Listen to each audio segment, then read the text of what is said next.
Testing, testing. Are we live?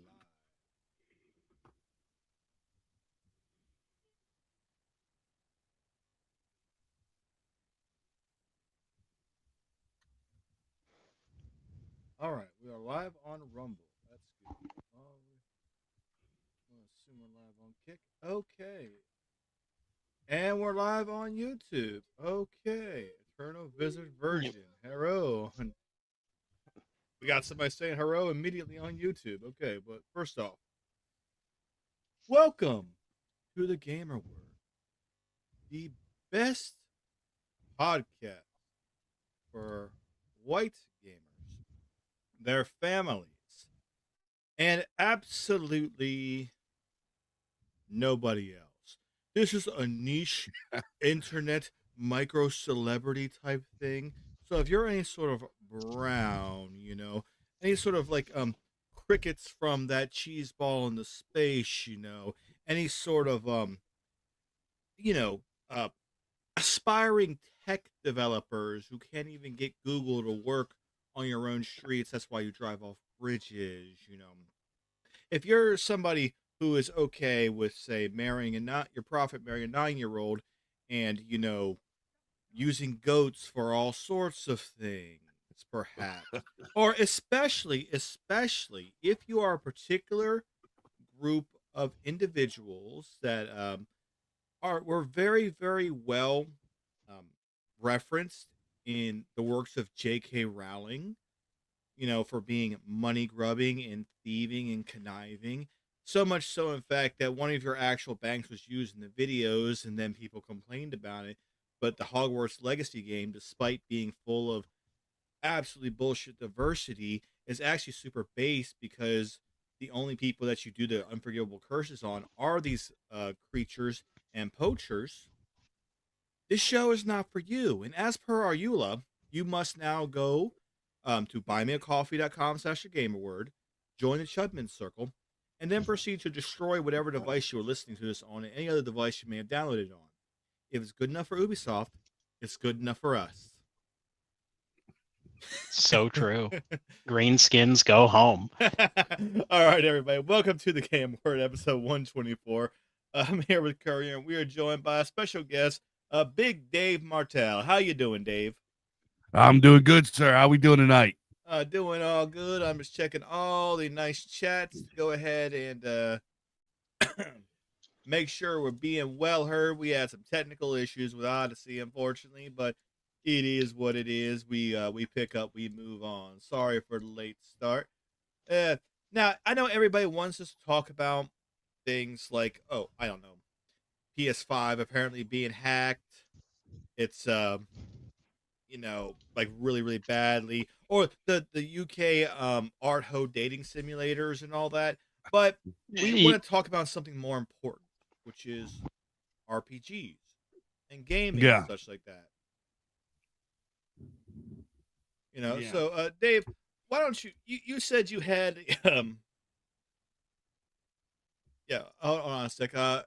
Mr. Virgin Wizard Virgin on YouTube, that is by design because I don't want to overpower them. If I'm too low, let me know. I'll crank myself up. But Dave, you said you had the history of RPGs from your Culture Dads podcast. You said, go ahead and read it to us now. No, I can't find my notes here. There, it's Well, long then gone. do it from memory, sir. Yeah, I'll Well, do my. I was going to ask for the folks at home who might not be familiar, what is a Dave Martel?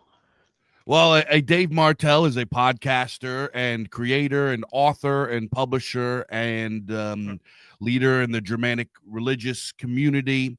I am one half of the Culture Dads podcast that I do with Mike from Imperium Press, which folks can check out over at Culture Dads. That's culture with a K, culturedads.com. You can also check me out on hearthfireradio.com, the fortress of folkish media, where me and my program, The Bog, which has been like 6 years running, is over there, along with great names such as Paul Wagner, the Golden One, Tom Rousel, Wessex Nomad, Dan Furgan with or Dan Cap with the Furgan, lots and lots of great content over there, so folks can check that out. I'm also the editor-in-chief of the Bizarre Archives, Weird Tales of Monsters, Magic, and Machines, which is a pulp publisher that publishes up-and-coming authors as well as old classics in the fiction traditions of sword and sorcery, cosmic horror, and science fiction. So I am a guy that is very well steeped into pop culture. I absolutely love it. I love doing Culture Dads, where me and my co-hosts do very deep analysis of pop culture. We've done shows such as, we go into The Godfather, RoboCop, the Final Fantasy game series. We did a whole episode. It was like 3 hours long about pizza. We really go hard about, the electric guitar, all this kind of stuff. So, and pop culture analysis is one of my favorite things to do. And one of my favorite things ever is games. I love games. I've been into games since I was a little kid. As we all have, as us aging millennials are, we got to sit on the precipice of the evolution from the first generations of consoles. We had access to the first computer games going up till now. We are like really the only generation that are like better than our kids at the games, right? My kids try to play these games, I'd kick their butts. It's like, dude, I was like the Narnia lion. I was there when the magic was created, dude. Like, you guys could never beat that. And that's, it's a really special, I do want to point out, it's a really special gift that we have as millennials, that we can share this tradition, this cultural tradition with our children in a very special way, in a way that previous generations couldn't. So I wipe my whole ass with dorks like Matt Walsh and his ilk, bow-tied Ned Flanders ass fucking pussies that like to get on there and they talk bad about animation, they talk bad about games, they say, go be a real man and go be an economic unit that has no hobbies and no flavor and no culture, right? I hate people like that. I completely disavow him and disavow his little narrative that masculinity and culture could only be expressed through what make big line go up, and that being a gamer is some sort of dorky new like weakling phenomenon, when in fact being a gamer is one of our oldest, most ancient traditions, and I can prove it in history, and I will. Nice. Two things. One, I gotta remember What in this. Hello Base Department? Yes. One, I would be remiss to do this. Roland from Coke Games said to say your hello. Oh, my man, was ist los, my friend? Yep, he told me to say hello earlier when I mentioned it too. Two, that we're gonna have you on, and two, excuse me. Have you ever heard of the term Homo ludens? Homo ludens? Yes. No, what's this? So I was first exposed to the term by that Kojima walking simulator, Amazon simulator, Death Stranding, the first one, where it's about Homo ludens was a whole like study in a book about it, refers to those who play. It was a cultural study about how play, the art of playing in games and all that, it both alters but also reinforces culture. So you have what's called the magic circle, quote unquote, of the play area, such as you say you're playing cowboys and Indians and something like that, or in our modern day, the video game or the computer game area, where the idea is that you will, when you come into this area, you suspend your disbelief and your understanding of reality because you're here to play a game, and by playing this game, you can express different things, and ultimately, like the thing is, the magic circle. Obviously, it's not a solid line; it's perforated. So what goes in and comes without, and as a result, it ultimately provides change, but also reinforces the themes of culture. Like for instance, you play cowboys and Indians. The Cowboys always win because them damn dirty Reds, they just gotta be put in their place. Get back on the reservation. Be glad we let you have casinos. So, maybe this is a little bit different, but what you're talking about, it makes me think of just really how potent fantasy is. Fantasy, Mhm. this word fantasy, when it gets held up, a lot of people they think of fat guys with greasy ponytails and sweatpants, and they think of like dork, nerd. But in reality, They're thinking about fantasy is Courier. I got you. Hey, come on now. I only have the yeah, ponytail part. yeah. Well, hey, ponytail's classy. Fabio had a ponytail. Hey, but I go ahead. I don't know. Okay. So So, Courier is only 23. We had to make fun oh, really? Zoomer. of him. I'm actually like 49. Oh, okay. Which one is it? Yes. we Yeah. If you're 49, you have a very youthful voice. I would be shocked if you were actually 49 and you have this voice, and then you turn on the camera and you're like a bald guy, like a hefty bald guy, 6'4". no. He's only 6'2". Yeah. Uh, but yeah. So, So you were saying before I yeah. interjected? Nah. So fantasy is really what it is the realm of is a place that we can interact with motifs and mythopoetic themes in a way that is truer than true, right? Fantasy is not, the purpose of it is not just to this is why a lot of us that are like real OG fantasy fans like barf when we see this new school garbage with orcs falling in love with lizard people and having polycule thruples with gnomes with purple hair, all this like weird freak shit. There's nobody's a bad guy and everybody's horny, and it's just like really just disgust. It's Seattle with elves. These types of settings, we find them repulsive because they don't do what we expect fantasy to do. When we go into fantasy, we are going into a place that we can interact with motifs, not in the abstract necessarily, but in a way that we can further understand them. People have always learned from symbolism. They've always learned from motif and demonstration. That's why that we have fairy tales. That's why that we have moral tales. That's why that we have these things we demonstrate through story. Is because when you go and you interact with fantasy, you get to intimately understand very deep, meaningful themes and ancient themes and things that are part of who we are. We interact with who we are in there, and a lot of times in our ancestry.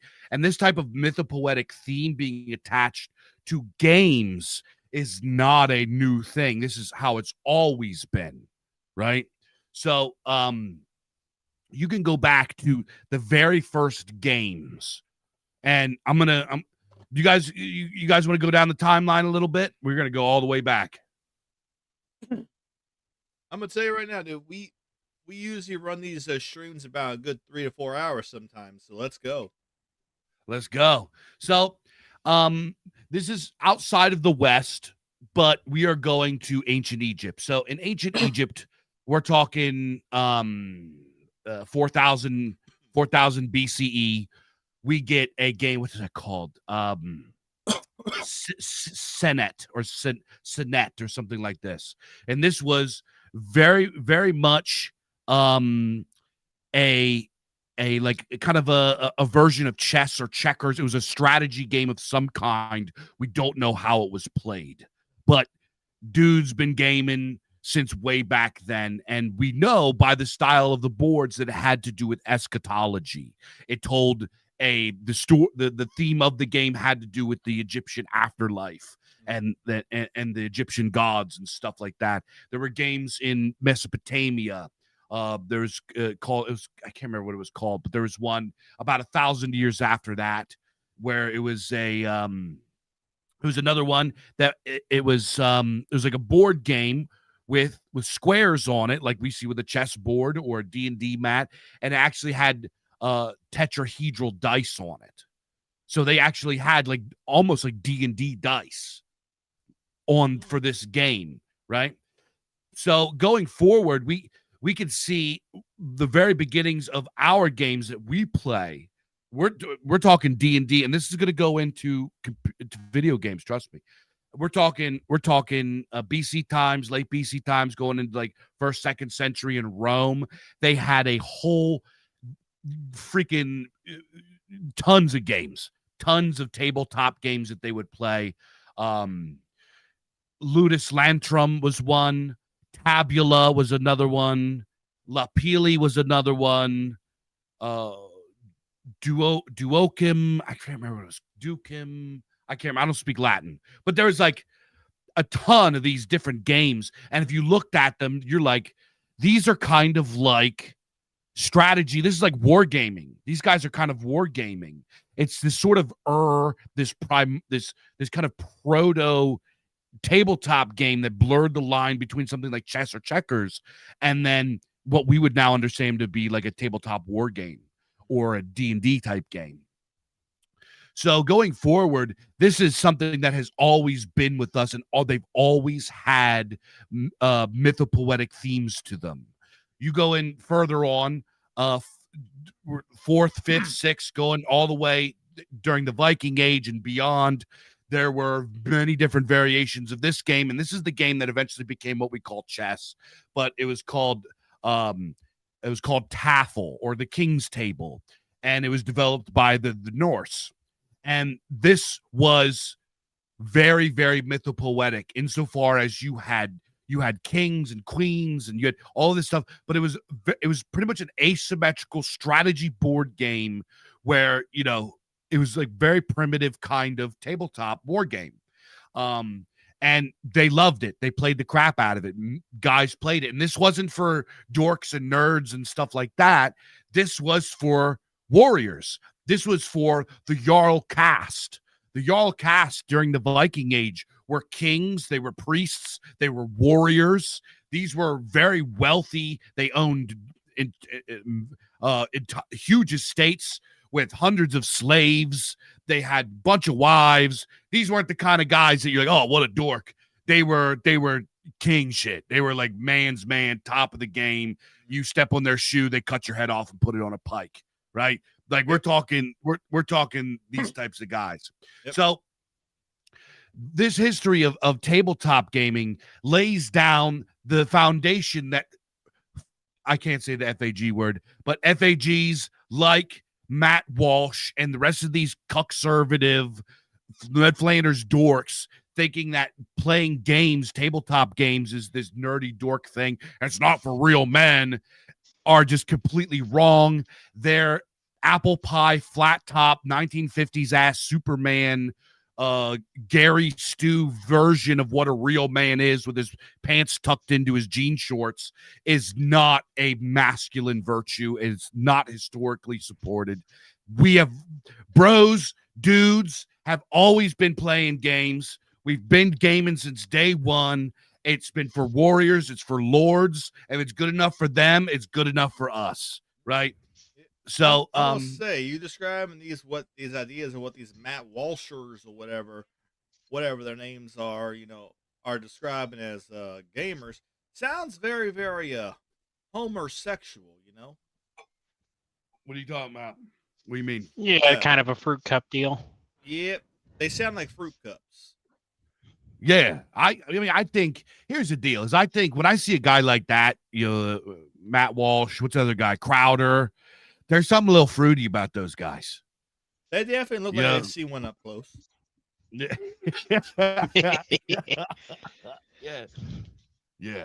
I don't, you know, it's not, you know, it's also very detached. How are you going to relate with people that have grown up with this? This is a cultural tradition at this point. Yeah. You know what I mean? For us, why would you want to throw that in the trash just so you could, you know, be a dork? It just don't make no sense. If I may interject there. So a couple things. One, as we've seen from, you know, the quote unquote right side or whatever, and stuff like that, conservatives and all that, who don't really serve anything, let's be honest. But they go ahead. They conserve the continuing decay of our society. Yeah, they're oh my God. Conservative is the correct word for them. Either way, the deal is that they were all like, oh, well, we'll just hold political power because what's all this hoity-toity art stuff or whatever? But then we see where every institute of quote unquote higher learning has just become literally indoctrination camps where they don't teach you how to Yeah. think anymore. They teach you what to think. And then on top of that, you got all this like needing to hold on to, because this is the way culture is. Okay, first you have the soul, and then you have the races that have souls, and then you from race you get culture, and from culture you get art. All right, and art is the expression of culture of a people. So when you lose control of that, you lose control of the expression that everybody's going to see at the end. And listen, I know everybody is like, "Oh, I'll just watch everything my kids will have and all that." No, and I am absolutely like psychotic with watching what my kids do. Calling me their Führer is absolutely an understatement to how much I will just straight up shut crap down if I see them messing with crap I don't like them watching. But the fact is that we can't rely on them not being exposed to this and hope that we can just show them all the Peter Jackson movies over and over again. That's just not going to happen. Yeah. So we need to we need to reclaim the reins of our culture and actually make make art, make movies, make books, and make games. You know. Yeah, 100%. I am for folks that have watched me for any amount of time. This is something that I really hang my hat on. This is one of my big hills that I'm willing to die on. Is that we need to create art, and the conservatives, their problem is that they don't see value in aesthetic. They don't understand aesthetic. They don't understand. The only thing that they can really do is commodify things. They can't really create uniqueness. They don't understand the value of beauty. They don't understand the sublime. They don't understand entertainment in its purest form. They think it's all just kind of frivolous, they just think it's jerking off. They don't really understand why it has immense value and why it is kind of beyond value. You know what I mean? Yeah. So another problem that we have in kind of like the underground of political dissident thought is that you have too many people that are just absolutely poisoned. Their minds are poisoned with politics. They can't, everything must either, it goes to this light switch kind of binary where it either must serve the politics, and if it doesn't, then it's not good. Right. Yeah. And that's not what makes art good. What makes art good is if it's beautiful, if it's entertaining, if it enraptures you, if it creates meaning and feeling, if it creates actual aesthetic value instead of the utility of propaganda. Right. Yeah. We don't even, it's like we're not watching Hollywood because it's not good anymore, and two, because we just don't like propaganda. I don't. If we turn on Conan and Terminator and RoboCop, we're not watching that because of the what might be the political symbolism. We're watching it because it's entertaining and it's fantasy and it brings us joy and it's meaningful to us in that way.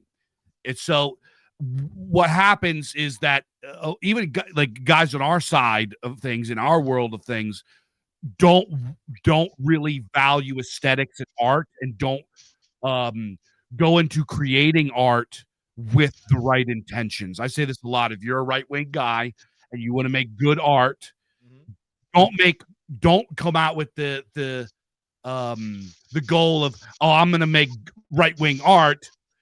Be a right-winger that just makes good art, because regardless of what you try to do, your priors, your presuppositions, and your Weltanschauung are going to be expressed in your creation, whether you like it or not. So when I write a story, it doesn't matter. I could just write the most bare bones story I could think of. But in my story, kings are good guys. Women are beautiful. Men are strong. There's no Finoiks running around, doing rainbow stuff. There's no deconstruction of the power dynamics of feudalism or whatever the hell. It is, you have a strong, handsome, dashing guy, saves a princess, and the king is a good guy and everything like that. And this is how I envision the world. None of us here would consider that propaganda. To them, it is propaganda. Mm-hmm. We don't have to make propaganda because all of the great men in history agree with us. We are the tradition. We are the core. We are the great tree. We are the great oak whose roots go deeper than they can imagine. They are the radicals. They are the ones trying to change how things are. They are the ones that hate how things actually are. They are the ones that must make propaganda to try to deconstruct what is good and true and holy and wholesome, right? Mm-hmm. Beautiful women, strong men, good kings, this type of stuff is all we have to do is just be us and do the things that we like and make what things that we think are good, and it will be effective propaganda, right? So, like Lord of the Rings is, we're like, look at this, right? Yeah. Tolkien was very, very explicitly against any sort of how did he refer to it? Not metaphor. He used a different word, but he was very against this idea because people brought up are the dwarves coterminous with the Scots, or these people or that people, are the elves cognate to this, or are the orcs a metaphor for capitalism? And he was against all of that. He's like, no, this is a self-contained world built on myth, right? He hated that idea, and he hated art that did that. So the result, the fruits of his creation, are this absolutely gorgeous, this not just Tolkien. I think Tolkien, I love Tolkien, he's great. So many other great writers. Lord Dunsany, Robert E. Howard, going up into the 80s, Frank Herbert with Dune. What an epic. There's never going to be anything equal to that in that genre. So these guys, they don't need to go out and do this. And this is something that really poisons and ruins so-called underground right-wing art, is this need to memify, to propagandize, and to serve politics when politics should serve aesthetics, not the other way around. Mm-hmm.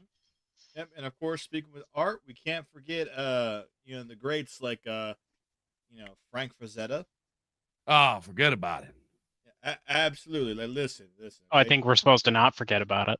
Exactly. Like, you know what? Straight up. Like, hey, listen. Here's what you do. You want to be like, I really want to make a hyper political, thing with this, and and put a chick in it. It's like, no, listen. Here's what you need to do. You got to get like a chick that looks like she's from a Frazetta painting.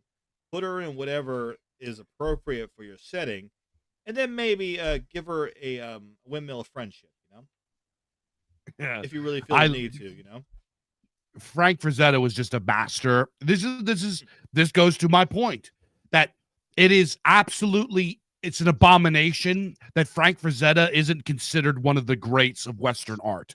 Yes. If he stood in a room with the geniuses of Florence during the Renaissance, Michelangelo and all those guys, if he stood in a room and Lorenzo de Medici, Lorenzo the Magnificent, in his garden, walked through and looked at Frank Frazetta's paintings, he would say, you are a master, right? But because Frank Frazetta exists in this so-called fantasy box that conservatives are so spooked by, he doesn't get his flowers. Neither does Michael Whelan or Boris Vallejo, or there's so many others. We could talk about Mobius. We could talk about, there's so many wonderful artists of our time, right? This is another thing. We have so many layers of self-hate. The big one that we talk about and we correctly identify, we do a good job talking about, is like white guilt and self-hate about being white. But the other one that we do is the self-hate about being modern. Yeah. This is one that's so horrible that we look at.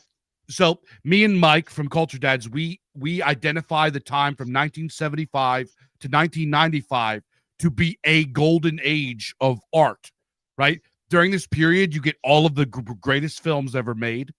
You get some of the greatest albums ever made. You get the invention of video games. You get the invention of so many new innovations in music. The electric guitar is invented in that time period. It's invented and proliferated during that time period. The electric guitar is one of the most significant cultural inventions of all time. You know what I mean? It took the fullness, the sound, the soundscape and power of an entire orchestra and put it into the hands of one man, right? That is the power of the electric guitar. And we invented that in our time. We have so much stuff in this time period. If we took these greats, you take Wagner, you take Bach, you take these guys, you sat them down and you showed them Lord of the Rings. You showed them, I don't know, pick your favorite album, Dark Side of the Moon, freaking, 2112, I don't know, Halloween, Keeper of the Seven Keys. That's one that I think is a masterpiece, right? You take these out, show them our favorite movies, our favorite music, they would think that they would be proud of us. They would be like, we are so happy that the tradition of genius art continued on through the years far longer than we thought it would, right? So we need to get rid of this level of self-hate as modernists. Comic books, man. You know how many graphic novels I have that are just masterpieces, just masterpieces. Oh, like what about the original? Remember The Crow? Yeah. Yeah. So did you ever? Yes, the guy every dude at a Halloween party looking to pick up chicks goes as. Yes. Yeah. Well, so the movies were actually based off of a graphic novel by a guy who was like, you can definitely tell, like, going through it and all that, like, okay, whoever drew this and wrote this has been through some real shit. And it turned out, yeah, he went through some real shit with, like, his girlfriend being assaulted and stuff like that. So the actual, like, graphic novel doesn't have, it just has, like, the guy talking to the crow, but no, like, I am an immortal, like, Superman who can't really die or whatever. It's like the dude's just nuts, dresses up like that, and is just, like, injecting himself full of drugs, whatever, and going out and getting revenge. Yeah. Yeah, but no, I have the to check it artwork out. was actually, yeah, the artwork was actually was actually really good. I mean, like, I was quite surprised when I saw it, and I was like, wait, hold up. I was about as surprised when I saw that and realized that was the case as I was when I first found out that, like, Andy Griffin was from the Andy Griffith Show was a comedian. Wait, what? Really? Yeah. So I when I grew up, as a youngster with my watching the Andy Griffith Show, I didn't know that Andy Griffith was a comedian and that he was playing the straight man on his show for everything else to be funny around. But then I heard his old stand up acts. I'm like, oh shit, he was a comedian. Okay. You didn't know, I can't believe you didn't know that. That's I thought that was common knowledge. Yeah, I mean, I know you'd think I now. would know that. Like, it was my dad's favorite TV show, but yeah, no, that's a surprise to me. Yeah, no, it's all good. But back from the derail. Eternal Virgin Wizard did say on the YouTube here that Gygax said women shouldn't be at the D&D table, and he thinks if Floyd's were kept away from this series, it would have been better. And I can agree to a point. I mean, I know guys who have met their wives at D&D tables. In fact, I've been to their weddings. But in general, yeah, it's I don't know if it's so much the female interjection as it is the fruit cup interjections that have been the real problem with the hobby. Well, the fruit cups and their masters. Yes. The greenskins we mentioned earlier. Yes. The green skins that have a particular bald spot they have to keep covered. So my wife plays tabletop. I think part of the problem is because I've never had a problem playing D&D with guys and their wives when their wives are there, maybe their longtime girlfriend. That's never a problem. What does become a problem is when you get like single girls there, and when it's like young guys and there's a single girl. Part of it is her lack of maturity. The other part is guys acting like knuckleheads. They don't think right. Yeah, and then like me, I've ran games, whatever, and as a DM, I had to be like, listen, If y'all gonna do that, you'll do that away from my table. Because quite frankly, I care that you're Grognak the barbarian and you're Sylphie the rogue. Okay, in fact, I care about those characters that you brought here more than I care about whatever dumb shit you're about to get into. Yeah. Okay, Yeah. whatever happens, I better have Grognak and Sylphie at my table next week. But Gygax based. Yeah. Yeah. I mean, I can't. I mean, talking about playing tabletops. I literally have two of my children that one I can literally say is my vampire baby because me and the wife were deep into playing Vampire the Masquerade when he was conceived, Oh. and the latest one I can say is my our D&D baby because we were in the middle of going around and going D&D games when he was conceived. Hell yeah. That's awesome. Very based. Yeah. That's gamer stuff right there. Absolutely, yeah. Hell yeah. But yeah, so Yeah, go ahead. go ahead. I'm sorry. I forget now. Go ahead. yeah, no. So that's the thing is, these games. But I know like everybody's like, oh, D&D has gotten super gay, and I mean, I remember seeing like the whole thing for Pride Month with Wizards of the Coast sharing the thing with the gay beholder and stuff like that. And I said, guys, you don't understand. Beholders mind control people. This whole town is horribly being controlled by a gay beholder. This isn't like something to complain about. This is a plot point. All right, this is a plot point to put in your games. You go to this town. Why are the dwarves all of a sudden just gay bakers instead of barbarians and stuff like that? It's because there's a gay beholder that's mind controlling the town, and you have to go find it and kill it. Also, there's the tabletop market is immense. Yeah. There are so many tables. You don't have to play 5th edition D&D. I don't play 5th edition D&D. If I play D&D, I play 2nd edition AD&D. There are so many other games. There's Palladium games. Mm-hmm. There's freaking umpteen. I have one is called Astounding. What is it called? Astounding Sorcery Swordsman of Hyperborea or something like that. It's like Pulp, Robert E. Howard, Conan stuff. There's a Conan game. There's tons of sci-fi games. There's freaking just anything you could imagine. You do not have to play D&D. And at this point, so many of us have been playing tabletop games for so long, we could just make up our own rule set and just play. And also there are quite a few guys in our spheres that have made their own tabletop games. We could play them. There's one guy that's based. He's kind of on our side of things. Created Adventurer Conqueror King system. I have one called Grim Earth, which I actually released the beta of the core book on my Substack for people. People play it, right? There's so many options out there. You absolutely do not have to give your money to Wizards of the Coast, and you certainly don't have to pirate their stuff. Their modern system sucks. It's too easy. It's gay. Nothing about it is good. Don't even play it.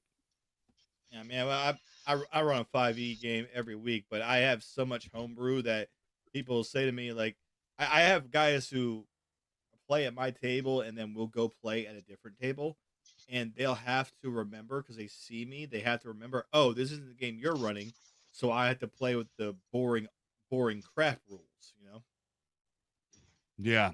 And also, dude, there were so many awesome settings for the go back to the TSR days. Dark Sun. Yeah. We're talking Birthright. We're talking Ravenloft. We're talking you had Greyhawk, obviously. I don't like Forgotten Realms. Get out of here, Forgotten Realms. It's kitchen sink garbage. But you got that. You got Dragonlance, Mystara, Planescape, Spelljammer.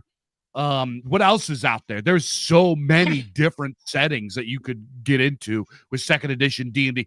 Dark Sun is so based. It's unbelievable. Oh yeah. I remember me Curry talked about this on a previous episode where the funny thing is that there's been talk about them trying to do it, quote unquote, bring back Dark Sun, but the thing can't. is that because in some way or another it's going to be super problematic. It's like oh well, they could try to make it like you're fighting against climate change by evil capitalists or whatever. But here's the problem. Here's the thing with Dark Sun, right? If they try to do it with Dark Sun, it would be the same thing as people who say that that cyberpunk, the setting is like super woke and super liberal. It's like no, it is literally the cyberpunk setting, the setting of cyberpunk, including in the game 2077, is that this is what liberalism and libertarianism want, where anybody can do and be whatever they want and that kind of thing. Every race mixes together into some beige, Some sort of monstrosity. strange, rootless Yes, exactly. horror All show. these, yeah, and allowing for the governments no longer really have power, but then the corporations have power, and so on and so forth. It is literally like hyper libertarian, hyper liberalism cranked up to the max and then beyond, and the horrific outcome of those worldviews.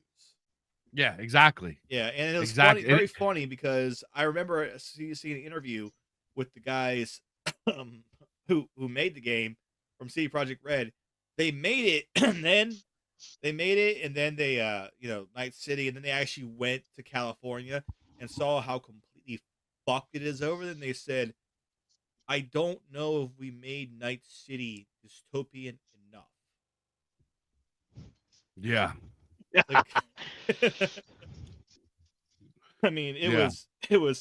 it's absolutely hilarious. But I mean, I enjoyed the cyberpunk um tabletop game. Obviously, I was that game was like the one that really hurt me in terms of pre-orders, because here's the thing: CD Projekt Red did good with the Witcher games, but then they turned into an absolute super feminine bunch of fucking liars when it came to Cyberpunk. Even now, they'll be like, "Oh yeah, everything went fine," and then, "Oh, we changed it from a male V to a female V with the marketing because it's just more people play as that," and "Oh, we totally put everything in. It was all good and all that, and we never did things." It's like, no, guys. We can go back. We can see where you had all this stuff you promised. You were showcasing like, yeah, we're gonna put this thing in. You're gonna be wall climbing. Your cyberware is super gonna matter and stuff like that. None of it really fucking mattered outside of a couple things you could do. Um, hell, the wall climbing thing never happened, even though in less than a month, modders were able to fix it and mod it in. They never fixed it themselves. It was super broken at launch. It was fucking horrible. And now it's playable. It's now playable, and especially if you have mods like I have, extra playable. A lot of big budget going in that one. But Oh yeah, we love our big budgets. yes, big budget. Nothing It's like seeing a California. female game character with two big, beautiful budgets. Yeah, big budget. It's California. The silicone budget is there. Let me tell you. And actually, it's really funny because the mod I have to make that happen, it doesn't like an aura around you, so it doesn't like completely kill your memory. So have you seen Terminator 3 with the female Terminator? Yeah. So you know how it's like she gets pulled over by the cops, she looks at the lingerie ad, and then she makes her tits bigger. Yeah. Like literally, I can walk up to an NPC and I see the game, their model change from the normal model to all of a sudden their tits get bigger. It's just like that. I'm like, I can't tell if this is them changing things or it's like a glitch in my cyber eyes, but I'm all here for it. Yeah. Yeah. I'm a big fan of the game. I actually played the original 1988 tabletop cyberpunk game. Ooh, yeah. Yeah, that was made by Mike Pondsmith. Yep. Right. Yep. Honorary guy, right? But well, yeah, I mean, he was Air Force military intelligence guy, so yeah. yeah. So I like that a lot, and I also, I was a big fan of the Neuromancer novel and stuff like this. I've spoken about cyberpunk as a genre at length quite a bit.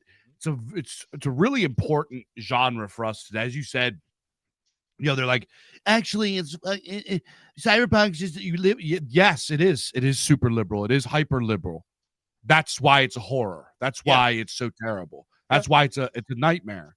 It's because this is what happens when you get exactly what you want, right? And it is a really a meaningful commentary on our society in a way that is mythopoetic in and of itself. Science fiction and cyberpunk, more specifically in our era, is really an important genre for us today. Science fiction has always been about, like, people think science fiction, they usually think Star Wars, Star Trek, or whatever. I wipe my ass with Star Trek. I think Star Trek sucks.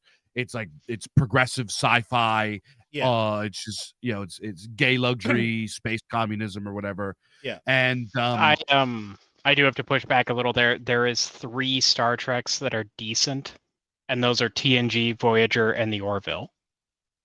I would say that the Next Generation is probably one of the most subversive programs of all time. It's one of the worst things to ever get aired. You guys can watch American Krogan's series about it. He tears it apart. But I understand, because when it came out, about, it was in the 90s. A lot of us were kids, and it was cool because it was aliens and spaceships and stuff. We didn't really look at it through this lens yet. But I watched TNG when I was older, when I was like sick with COVID, or after I was sick with COVID, I went and visited my mother, and she wanted to watch it, and I was like, okay, yeah, we'll watch it. And we started like halfway through the season, and then every time like fucking Worf showed up, I'm like, so these are the space barbarians, right? Why is he not kicking the shit out of everybody? Exactly. Why is this dude getting defeated by a plastic barrel? Exactly. And then we rolled it around and ended up watching the first episode. In the very first episode, Q shows up and he's ready to kick his ass. I'm like, where the fuck was this guy the rest of the series? It's very cringe. Yeah. It's very cringe. But Star Trek is not true sci-fi. Star Trek is I don't know, it's something else. Star Wars, which I stand up for Star Wars, but Star Wars is a fantasy. It's not truly a science fiction. Science fiction, by its definition, deals with the nervousness around science, the nervousness around technology.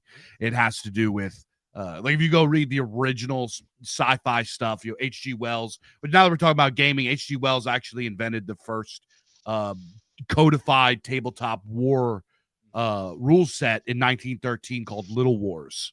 People don't know that. So in 1913, H.G. Wells pretty much created the first and published the first rule set for tabletop wargaming.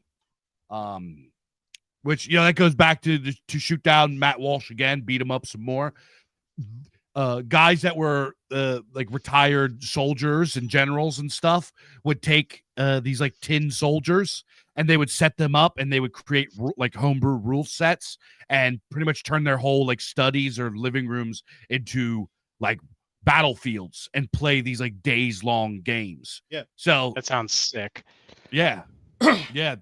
They even like had little cannons and stuff that you could like light and shoot little balls, and it was pretty neat the kind of stuff. Bro.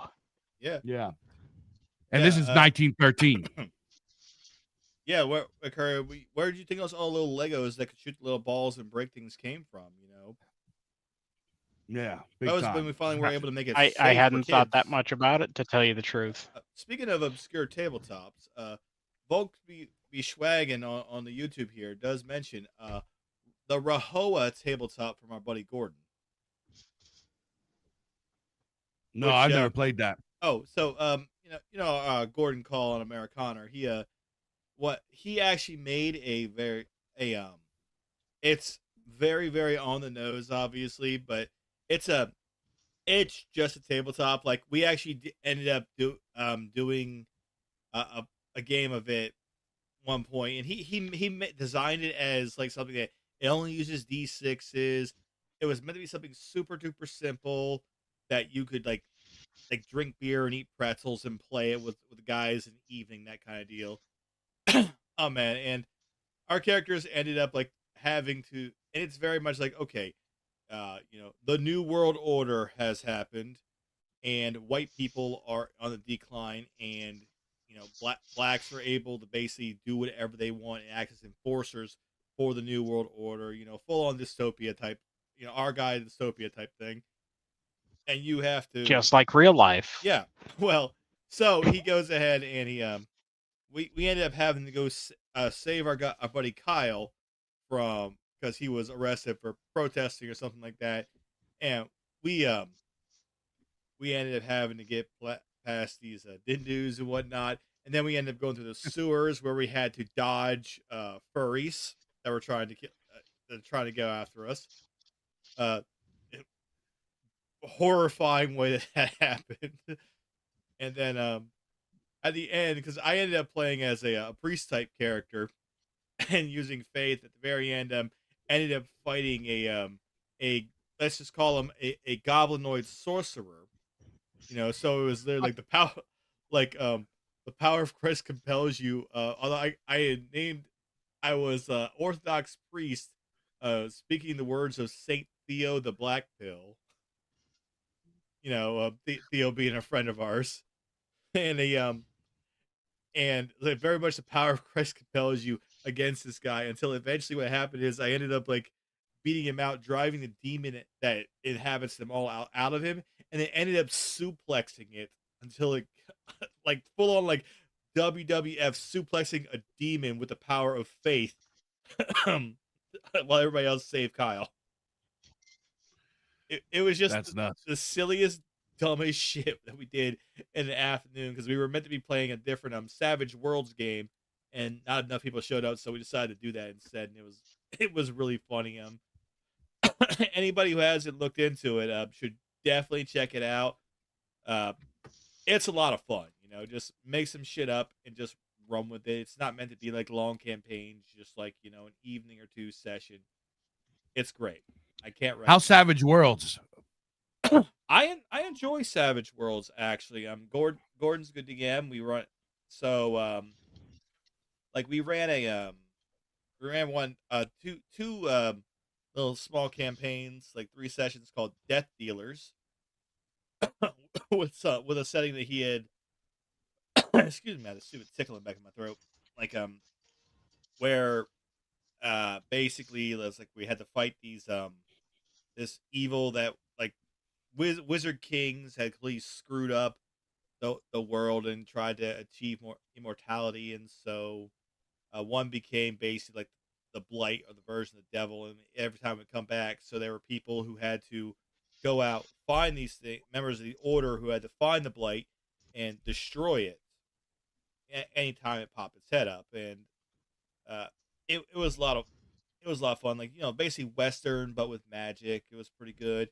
As for the Savage Worlds tabletop, I enjoy it because it's very similar to D&D, although basically you have your stats, your traits, whatever are like you upgrade the type of dice it is, and if you roll maximum on the dice, that dice explodes upwards. You get to roll another one, and that can explode upwards, so on and so forth.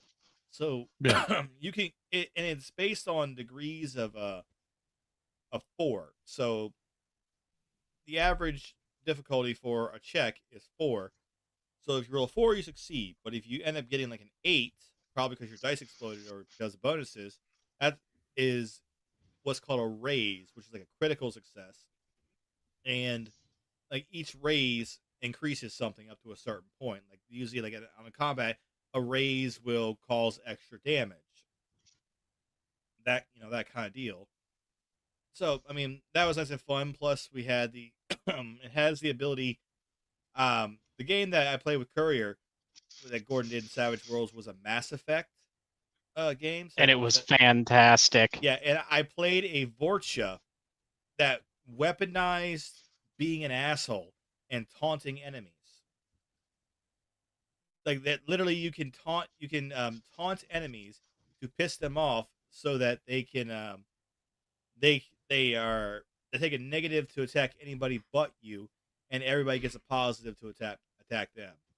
Like it's like being a bard, but actually extra super useful in combat. So That it was sounds a lot cool. of it's a lot of fun. It's very customizable setting for all kinds of stuff. I do recommend it if people want to try it out as well. Along with like I said, like I like Cyberpunk. I like Vampire the Masquerade 20th edition. I have to preface that because I've looked at the 5th edition and I didn't even get to the mechanics. I just saw all the lore crap and I was like, this fucking sucks. Then I saw disciplines. Y'all extra fucked up here. And then that was when I was actually checking out the Vampire the Masquerade Bloodlines 2 that came out. And holy hell, that game sucks. It has a decent enough story that honestly could have just been a book.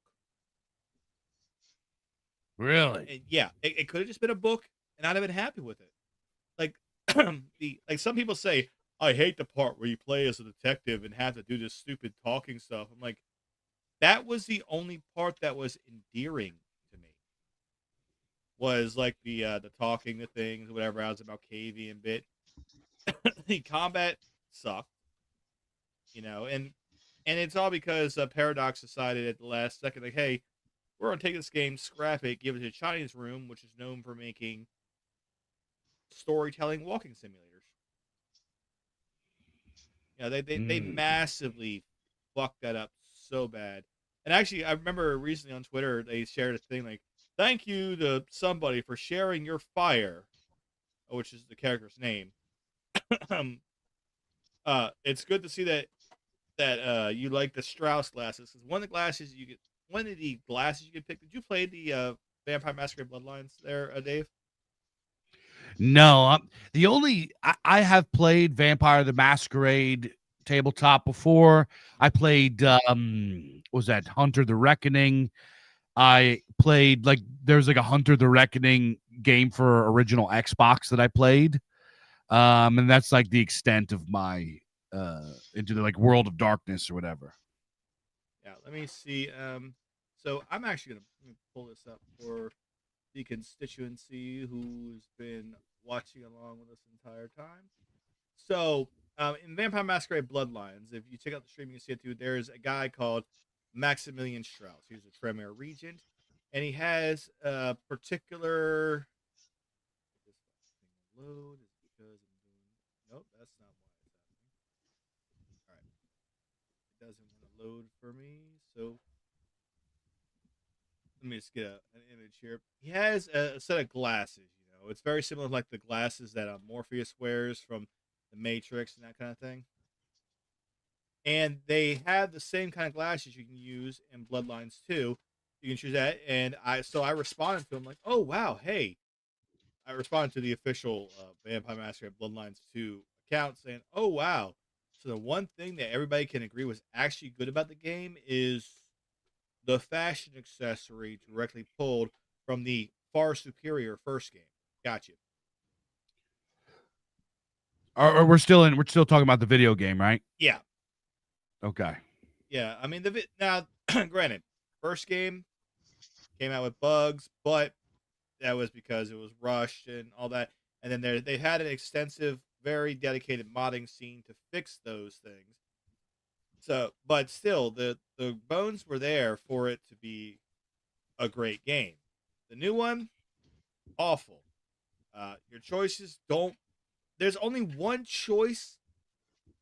The most important choice in the new game is do you or do you not choose to embrace the Negroid that is in charge of the vampire hunters? If you don't, if you're like, nope, for whatever reason, it could be like I was playing as Clan Toreador. You're fucking ugly. You're not joining the pretty vampire clan. Or you could be like, I'm a Ventrue, and I'm not going to embrace somebody against the princess wishes because as a violation of the traditions. Doesn't matter. You don't embrace her, you always get the same ending, which is the whole city burns because the vampire hunters burn everything down because you didn't embrace her. But you don't learn that until like 3 hours later after you beat the game. Oofed Yeah, her. Yeah, I just it just the whole setting kind of, I don't know. I'm yeah. not a fan of Fifth edition. vampires. Yeah, fifth edition. And here's the thing: so the the first one, Bloodlines 1, was 20th edition, Vampire the Masquerade. The Bloodlines 2 is 5th edition, and 5th edition is very bland. Also, is set in Seattle, in like the most aggressively gay city that you come to. Like every time I was Short walking of around, Frisco. yeah. Well, every time I walked around, like some random individual, like some random dude, ran up. I was like, "Oh, I like what I see. You want to go somewhere?" It's like, I think you need to go away from me, sir. I don't want anything to do with you. It's supposed to be a chance Oh, so you can suck their blood. It's like, nah, this sucks. This is awful. I hate all of it. And also, they had this radio show on it called the Bet of Night, which is supposed to be their version of the Deb of Night from the first game. The Deb of Night in the first game was about this woman who was it's like early OnlyFans type shit, where she's just or like ASMR Twitch or whatever, where she's talking sultry to some dudes who have to. It's a call-in show for dudes to talk to her. Whereas the Bed of Night sounded like, I had to actually look up and find out it was a real person and not just AI. But it sounded like somebody who did not understand what talking in a sultry manner meant. Like that, the delivery was so awful. I legitimately thought it was AI. But damn. yeah, it was awful. So nobody get that, and that's the sad thing is you have these great things like rolling back to Cyberpunk, 2077. What gangs did they have? 4th Street, which is like, uh, this is what we think MAGA is like, or the the Valentinos are just like super Catholic cartel guys. When so Dave, you played Cyberpunk. Do you remember what the Valentinos originally were like? In the original game, Yes. like the tabletop game, Yeah. Like what uh, their MO mm, was, that kind of thing. I don't remember. Uh, It's yeah. been years since I played the You're probably more original. familiar with like the bozos and such like that, right? So we played the Cyberpunk. Dude, I'm telling you, we probably played Cyberpunk in 20. We're talking 2010 was when we had like a Cyberpunk game going on. It's been a long time, but I don't really remember a lot. I remember there's like Rocker Boys, and Yeah. like I remember some of the classes and everything. I don't remember the setting that well. Yeah. Well, There so was like an Hour Guys gang, wasn't there, that should have been in 2077? yeah. So what happened was, so the Valentinos, which in 2077 are like the super Catholic cartel guys in in cyber tabletop RPG setting, they were fuck boys. Their entire thing was trying to get like with either like hot celebrities, or there's this big time corpo dude. I'm gonna go seduce and fuck his wife. That's what it was. They were the fuck boy gang. You In know, the tabletop, yeah. In the tabletop, they were the mm, fuck boy gang. That's what they. Granted, they did other usual gang shit, but their whole thing was they were the fuck boy gang. Yeah, then you had like the bozos who biosculpted themselves look like clowns. Like the big clown shoes weren't actually shoes; they altered their feet to look like that.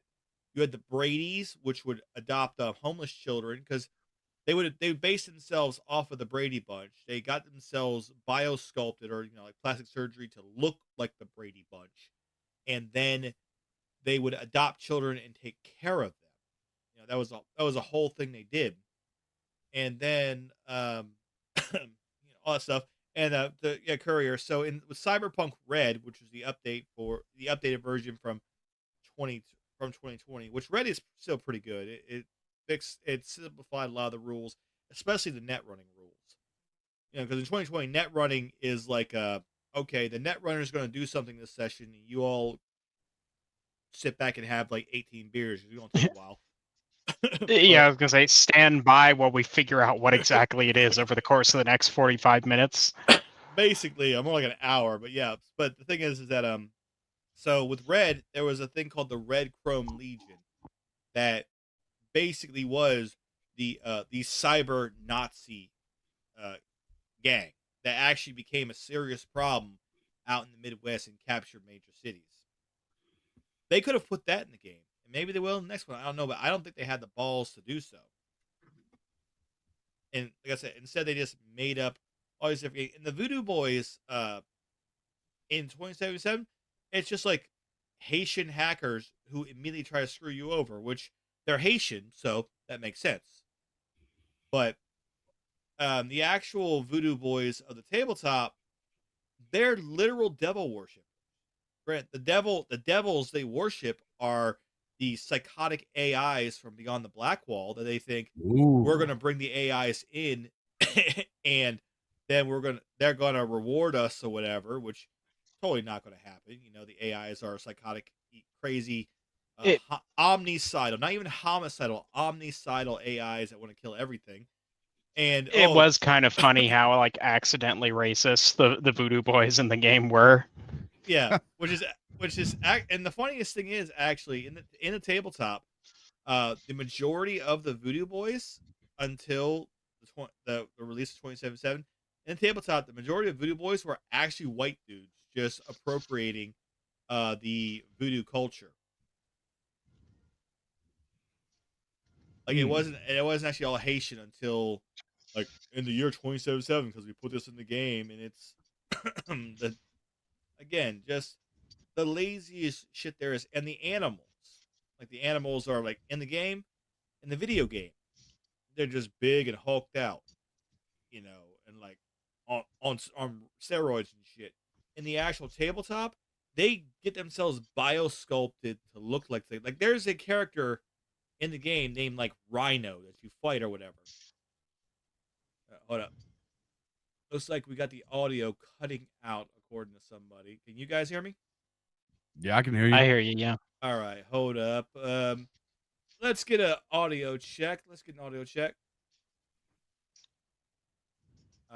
I'm hearing it on my end on the streams here. Yeah, I'll be right back. I gotta go fill my drink. Yeah, go ahead and do that while we do this. Sorry, Gokuma of Doom. I think it's just you. Oh, okay. Might have been a skip on the Rumble, but okay. Good. All right, Big Dave, can you still hear us, or are you away from your audio setup? He's restoring his drink. Oh yeah, I can also use a drink. Yeah, I'll continue when he gets back. Please enjoy this message from our sponsor. Hello. Would you like to be based and not confused? Then you should go to buymeacoffee.com/thegamerword. Join the Chudbin Circle, or at least send Courier some beer money. He slaves away for this podcast. You have no idea how much I put this poor bastard through. And if you want to be based and confused, go to buymeacoffee.com/based and confused and support them.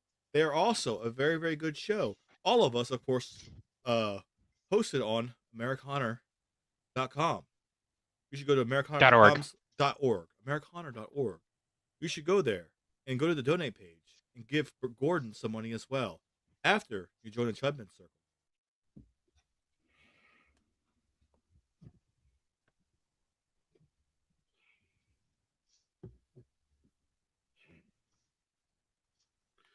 All right, I'm back. Excellent. Good. We just finished our perfect time, and we just finished our commercial there. So as I was saying, We did a little shilling, you know. So with the animal, so the animal in the video game, there's a character called Rhino. Big, bulky, you fight them. If they were really like the animals in the tabletop game, this individual, I think it's a female actually, would have changed her whole face to have a full on rhino face with the horn and everything. You know, like it's significantly less than it could have been. and that really upset me because, I mean, like, right, I know you can't put everything, but for a game like Cyberpunk, like hell, when it first came out, it's like, okay, I looked at it. You could have all the normal skins like white, Asian, Mexican, uh, light skinned Negroid from around here, but you couldn't have like full on uh super black Ethiopian. And I was pissed off because not because I couldn't have that, because like, okay, I see dudes walking around on the street with literal gold skin, like the dudes from Compeki Plaza. Why can't I have gold skin? Huh? Why CDPR? Why can't I be walking around with the gold fucking skin? I mean, this is Cyberpunk. Why can't I be gold skinned? Yeah, why can't I be gold skinned? What's up, huh? I ain't good enough to be gold skinned. Is that what you telling me, huh? I know you had the models for it because you have an entire fucking section in the main mission where all the employees who are interfacing with the public have to be gold skinned. So I know it's there. Gold skinned. Hey, yo, he gold skinned. You feel me? Yeah, exactly. Why can't I be gold skinned? Yeah, exactly. Hey, fuck what you talking about, bro? Hey, yo, yeah, whose names is this, nigga?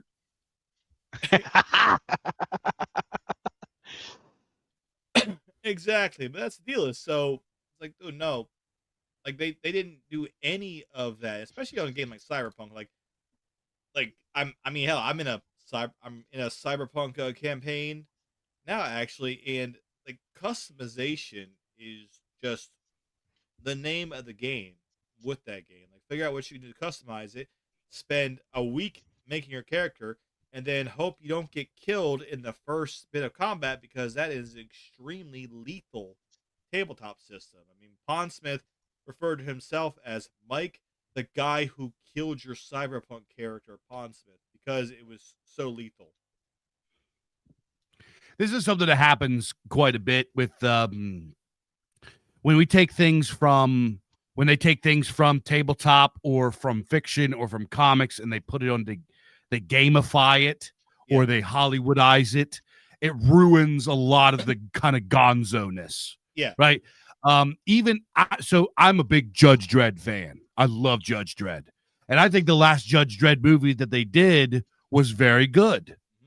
But even that one, they completely stripped the kind of cartoonish, like the silliness that is really for the I don't want to call it silly, the gonzo-ness of Mega City and Judge Dredd. Judge Dredd rides a hog. There's like weird cults. There's like a fat cult. There's like all kinds of like weird, a lot of supernatural stuff too with Judge Dredd. You have the whole what's his freaking slip in my mind? Not Judge Death, Judge.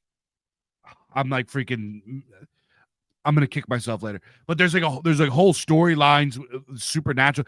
It's not in there, none of it, and it's kind of disappointing for some reason. It's not for some reason. I know we all know the reason. It's because normies aren't gonna get it. They're not going to understand why all of that gonzo craziness and silliness makes it more cool. They're going to be like, well, this isn't very realistic. I want it to be more like real life, because they don't have imaginations, right? I mean, sometimes these cuts are good though. Like we could have ended up with like literal furries walking around in 2077. Yes, then good, so I can run them over. Yeah, we could have shot them. Oh yeah, I suppose that's true. Yeah. Exactly. We could have been shooting them. We could have done the full with the full flash gets thing of, oh brother, no, avenge me. Yeah, but or like talking about like the silliness. I played RoboCop Rogue City, and that game was just straight fun. Like it just felt like a RoboCop game. They didn't do anything too crazy other than making you have to work with some nog you really didn't want to. But they kept a lot of stuff simple. It was plenty funny. Like this, every time he shot a dude in the dick, he did the full thing from the movie. where they just grabbed the crotch and then fell to the ground. Yeah. Oh yeah, that was Yeah. yeah. I played it. I didn't go through the whole thing, but I enjoyed it. I Yeah, did. it was indeed quite fun. And then I was gonna say actually, yeah, I mean I enjoy games like that, but also like one of the big things is and this is the thing is I get that in with those games they can't do they can't do like where in a tabletop RPG, especially like on ones I run, like where the DM can go on the fly on the fly and just make stuff up so you can do whatever you want. But having the option to make as many options choices as possible, you have things like like you have things like okay, Oblivion released the Outer Worlds. I haven't played the Outer Worlds, so I'll play the Outer Worlds. It was an extremely mid, Obsidian. yeah, Obsidian. You're right. Sorry, Obsidian released that, and it was extremely mid game, incredibly mid, Yeah. aggressively mid. Okay, but one thing they did have was if you decided to side with one person, screw over another, or screw over one, but then say that they would be the better option for the one, or just be like, hey, like you meet your first potential companion in the game, and then you meet a guy, and he's telling you to do crap, so you just shoot him in the head. And then she says, "What the? Why did you do that?" And it's like, "Oh, he was being mean to you, so I shot him." Like this, Oh, yeah. any option. I mean, that entire game, you can go through that entire game as an absolute psychopath, shoot everybody, just kill everybody, and still get to the end of the game. So I mean, that's a thing I like. Or like okay, Baldur's Gate 3. Now I'm a fan of D&D. I enjoy Baldur's Gate 3. I play it with plenty of mods. Like when I was streaming it, I was doing a White Will mod where I used the mod that turns Will white. That got banned off of Nexus. Along with As other all good mods do. yeah, along with other fun mods. And then I went ahead and the first thing I did was make sure to get those damn dirty tieflings out of the grove. I don't know. I'm not playing that game. I don't even want to play a game. You go through cities and there's tieflings and freaking minotaurs and elves and dwarves. there were and no lizard tieflings people. because they're all dead. Yeah, but you go to a city and then there's like lizard folk hanging out with like furbolgs and dwarves and elves all getting along in a Yeah, multicultural. yeah. That's That's just me. That's the thing is that only ever happens in Baldur's Gate though. Baldur's Gate's like It shouldn't happen anywhere. Baldur's Gate's like the San Francisco of that entire setting because literally because it got dragged to hell.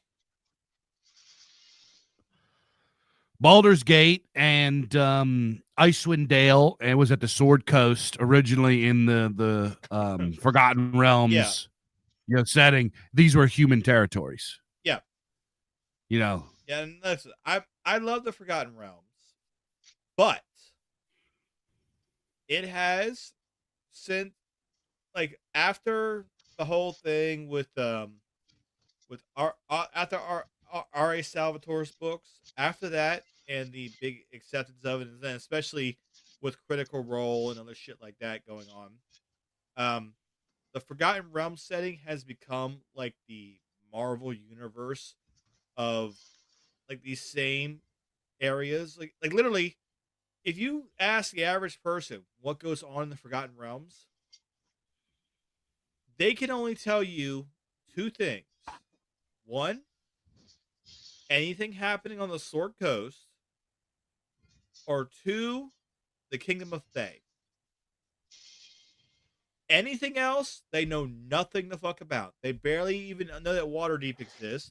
They don't know about the Elven cities. A lot of them, unless they played somebody who wanted to run Tomb of Annihilation, have never heard of Chult.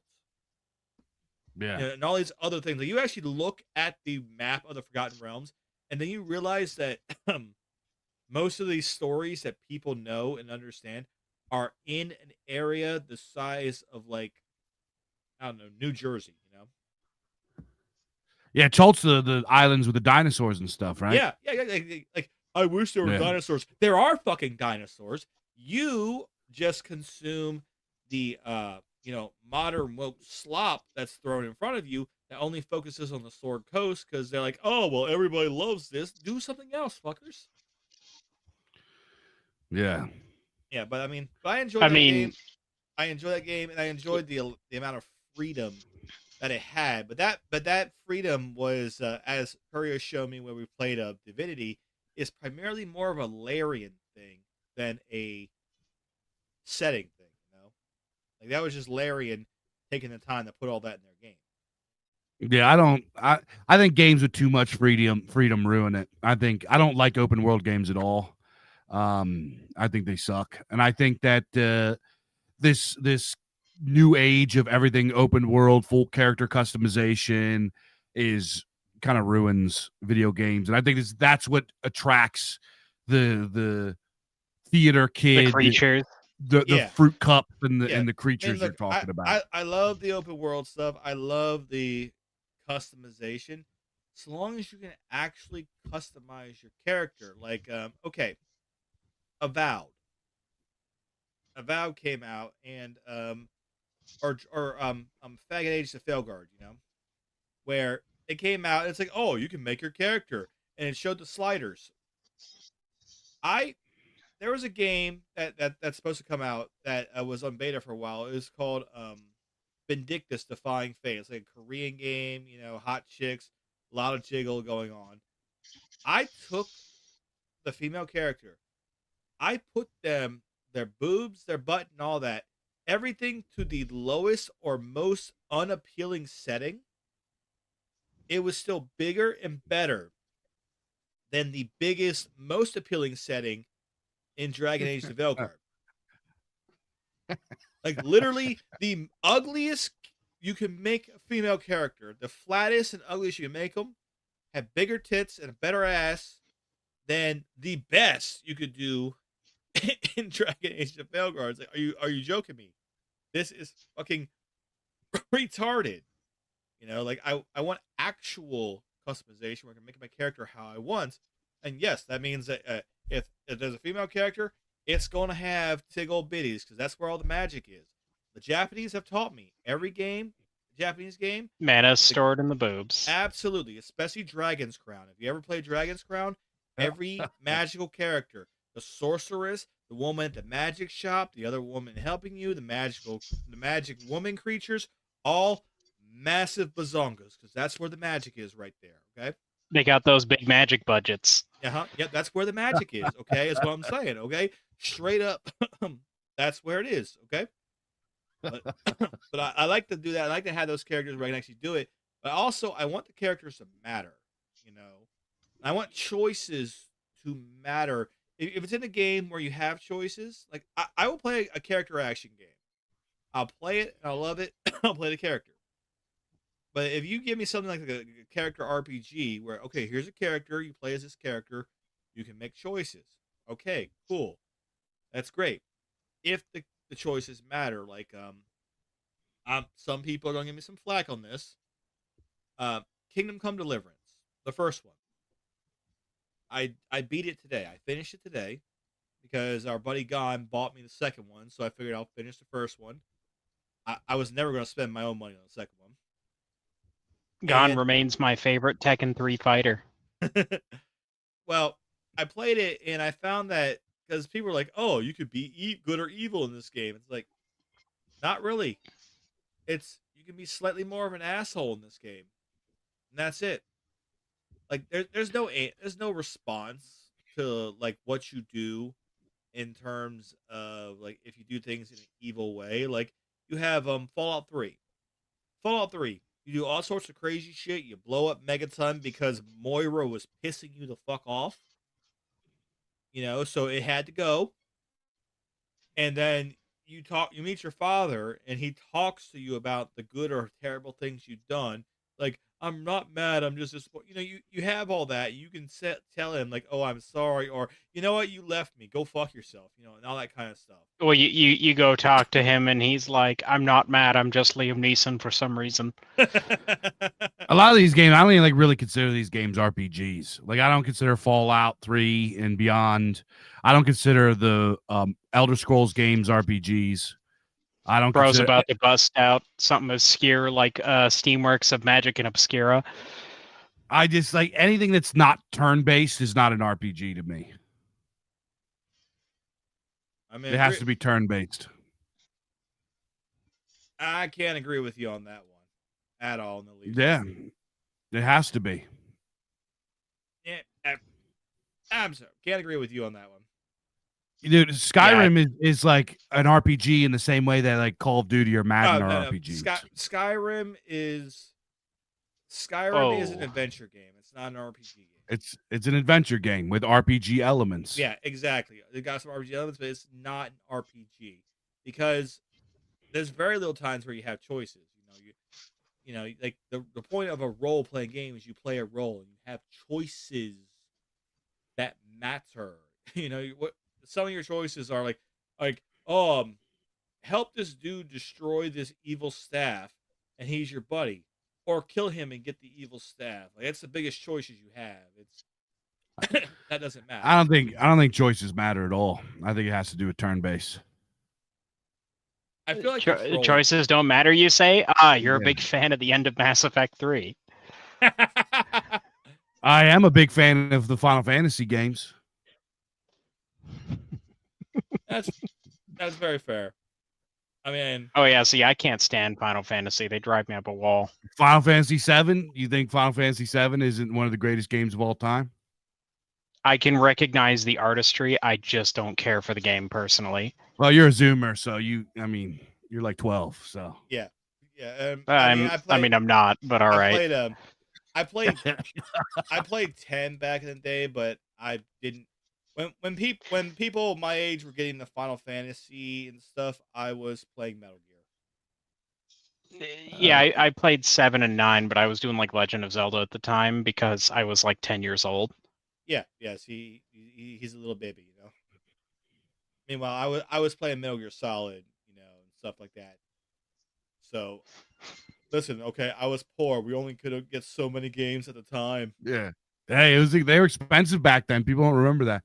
But so effectively, when Gary Gygax came up with the idea of role playing, he took war games, which was the first iteration of D&D was called Chainmail's, a war game, and it was a role playing game as opposed to a war game because instead of playing an entire squadron, you controlled one character, which necessitates turn-based strategy, combat, and mechanics.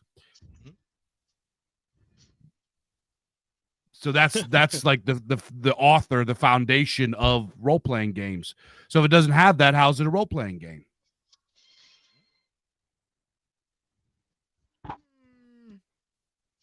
I can see what you're saying, but the turn-based and strategy is a war game. It's also an RPG thing because RPG is derivative of war games. Right. It's a type of a war game. Right, but what makes an RPG as opposed to just a war game? That you control one character as opposed to a party of characters or an army. Okay. But at that point, why ever even have the time where your character talks or does anything ever? You're not real bad. Well, if that's the case, then why should you ever have a point where your character talks? You're still. Hold up, you're cutting off for me. Hold up, I think we're having an issue with the telegrams. Hold up. Can you hear me now? Nah. Okay. Technical difficulties, everybody. Give me a sec. I'm gonna restart the call and see if that works. Let me do this. All right, everybody. Technical difficulties.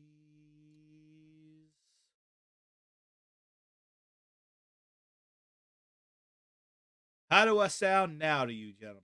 Good. I think Telegram has a thing where if you're on for too long, it starts getting Yeah. schmutzed up. And good news is it looks Well, like we're still occasionally caching. Pavel Durov is compelled by the French government to menace us. That's what it is. Yeah, Yeah. Telegram hiccup. It happens plenty. Okay, we're back. We're all good. Let me make sure we're good here. Yep. Yeah, yep. man, those Skype hiccups. So yeah, that's my edgy RPG take, is that I think it All right. requires turn based, and anything that's not turn based is not really Hold an on a sec. RPG. Shit. Okay, hold up. Hold up. My hold on. Let me fix this. Go ahead and talk now. Wrong. That's not working. Try now. One check two. Bing bang. Let me.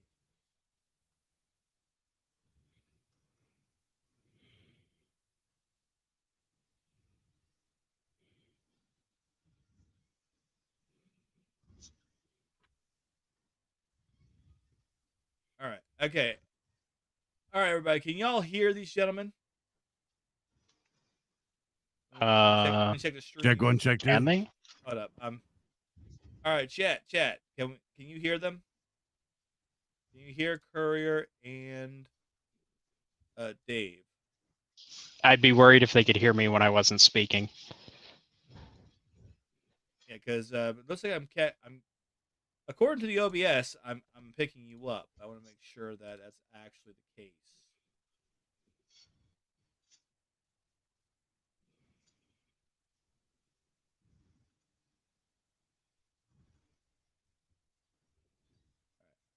All right, recovering libertarian says he can hear us. Excellent. Okay, good. So we got world of YouTube. You can hear us. Very, very good. All right, we can continue. Yes, that's your outtake on the RPGs. I gotta say though. Okay, so like I was saying earlier, Kingdom Come Deliverance. People were telling me, "Oh, it's great. It's like an RPG. You can make choices."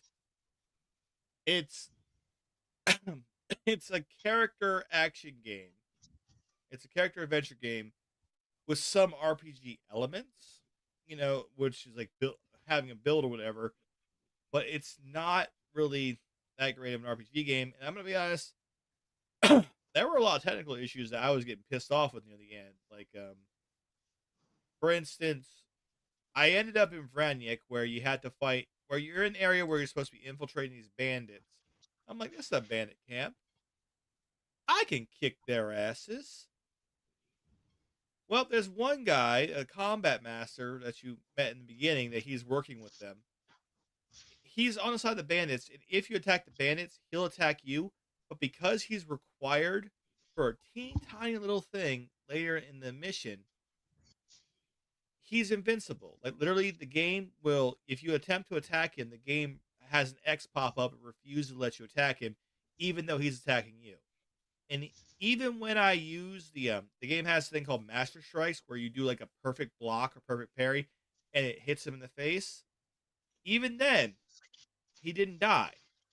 So I had to reload because I had some immortal asshole attacking me when I'm trying to kill all these bandits.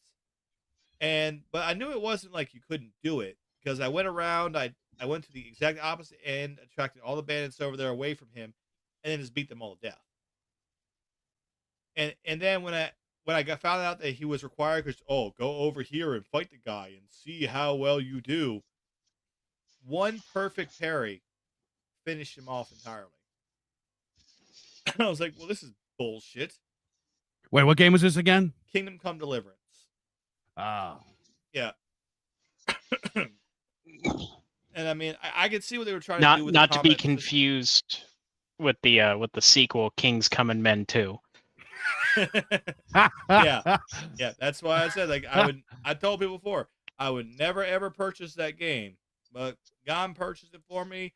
I'm gonna mod it up and go try, but I think I might end up using the mod that gets rid of the perfect or the master strikes, because another thing that happened was I was just fighting random fucking peasants and they would get a master strike on me. Like, okay, this is a peasant. He has no proper training. Why is he swinging on me like, he's Miyamoto Musashi or some bullshit. Like, it was very frustrating. On top of that, you had like some missions were very annoying. Oh, sneak into the castle. Okay. I snuck into the castle. I assassinated guards. I assassinated even more guards than were called for. We get to an area. Oh no, the people we're looking for aren't here. Well, cutscene plays. A guard happens to see you, and then, oh, you have to run away. I get it from the perspective of needing to make things more dramatic. Like, oh gosh, I gotta run away. But it really, really pisses me off, and I feel robbed when I sneak around, do a full ninja, and kill everybody. I killed everybody. And then the game just decides, because it's a scripted event, no, you got caught. Why the fuck did I need to be sneaky in the first place? Like fuck you. No. I could go in here. I can assassinate everybody here and do this. I want to do this rather than have to go out, and then now I have to do this stupid bullshit where I have to go find some fucking engineer to build a trebuchet. And then the ending sequence. You're riding along with Sir Hans, and the horse that you're on is too slow to walk beside his horse, but if you try to gallop, you become 3 times too fast. Like, that's the most annoying shit. I like it when Rockstar had it with the Red Dead games, where you could hold a button and just follow somebody. Those were just awful. But I'll see how the second one is. With the mod, I'm gonna do the mod to get rid of the gay shit. It was banned off of Nexus mods, but I got it from, like, I think Deck mods or Akaya mods. Slightly irrelevant question. Did one of you guys just join Streets of Rogue? Because if not, some rando just guessed the password. It's me. Oh, okay. Now, let me bring that up while we're doing all the talking. But let's move on away from this game. What else you got for us, Big Dave? While I set up the game. What was what were we talking about before? Sorry, I signed in. I'm having some trouble with for some reason my mouse is not responding. Let me restart the game, I guess. I don't know. I mean, we're talking about what you consider to be a real RPG game, but let's just talk about your favorite tabletop game. My favorite tabletop games. Oh man, that's tough because there's a lot of them that I really enjoy. I think the ones that I've probably played the most that I love, that I enjoyed, with second edition D&D, specifically in Greyhawk setting. I like that quite a bit. I played that a lot. That was the one that I kind of learned on. I got into tabletop games very young because my older brother's 10 years older than me. He's a Gen Xer, and he played all the OG stuff, so he introduced me to that stuff when I was like 12. So I really got into that. But another one that I really loved, this is gonna sound weird, but we had so much fun playing, was actually TSR Marvel Superheroes. That one was a lot of fun. Because we got rid of all the Marvel superheroes and just made our own universe and just used the system. D&D Birthright was a lot of fun. I had a lot of fun playing Rifts. We had a whole summer when we were teenagers. We played a whole thing of Rifts. I don't know if I would go back to that because there's so much character creation with it. I like lighter games now. I like games where you can, just roll up a character in a few minutes and just get to playing, because I got kids and shit. I don't got time for let's have a session 0 where we talk about this and have a whole session where we just make characters. I don't like doing that. I like, let's sit down, let's play. I don't want to spend all day making characters, just for them to die, right? Because I like games that are hard. One of my biggest gripes with 5th edition D&D is it's cream puff. It's too easy. It's, I like games that have a challenge where you have to use cover. Every battle is a risk. I like Call of Cthulhu. I'm a Lovecraft fanatic. Oh, yeah. So I really, really loved Call of Cthulhu. I can't remember which rules setting it was. It's like a few editions back that we play. I like that quite a bit. I actually had a lot of fun. One of my most absolute favorite game sessions we played like almost a whole year campaign. We did GURPS. I don't know if anybody remembers GURPS, and we used the Teenage Mutant Ninja Turtles splash book. Oh, wow. We played our own Ninja Turtles. We made our own Ninja Turtle characters, and we played in the Ninja Turtles universe. That was so much fun. It sounds weird, but it was just so much fun. I'd play it. Yeah, it was a blast. It was just a blast. I had my own. I can't remember what we all we had our own Ninja Turtles. We gave them like kind of like Italian names, like how named them after artists, right? And we played that. That was a lot of fun. I'm trying to think. We had the old school Star Wars TSR Star Wars. We played a lot of that. That was a lot of fun. There's a really great one, Tecumel, Petals of the Throne of Empire of the Petal Throne.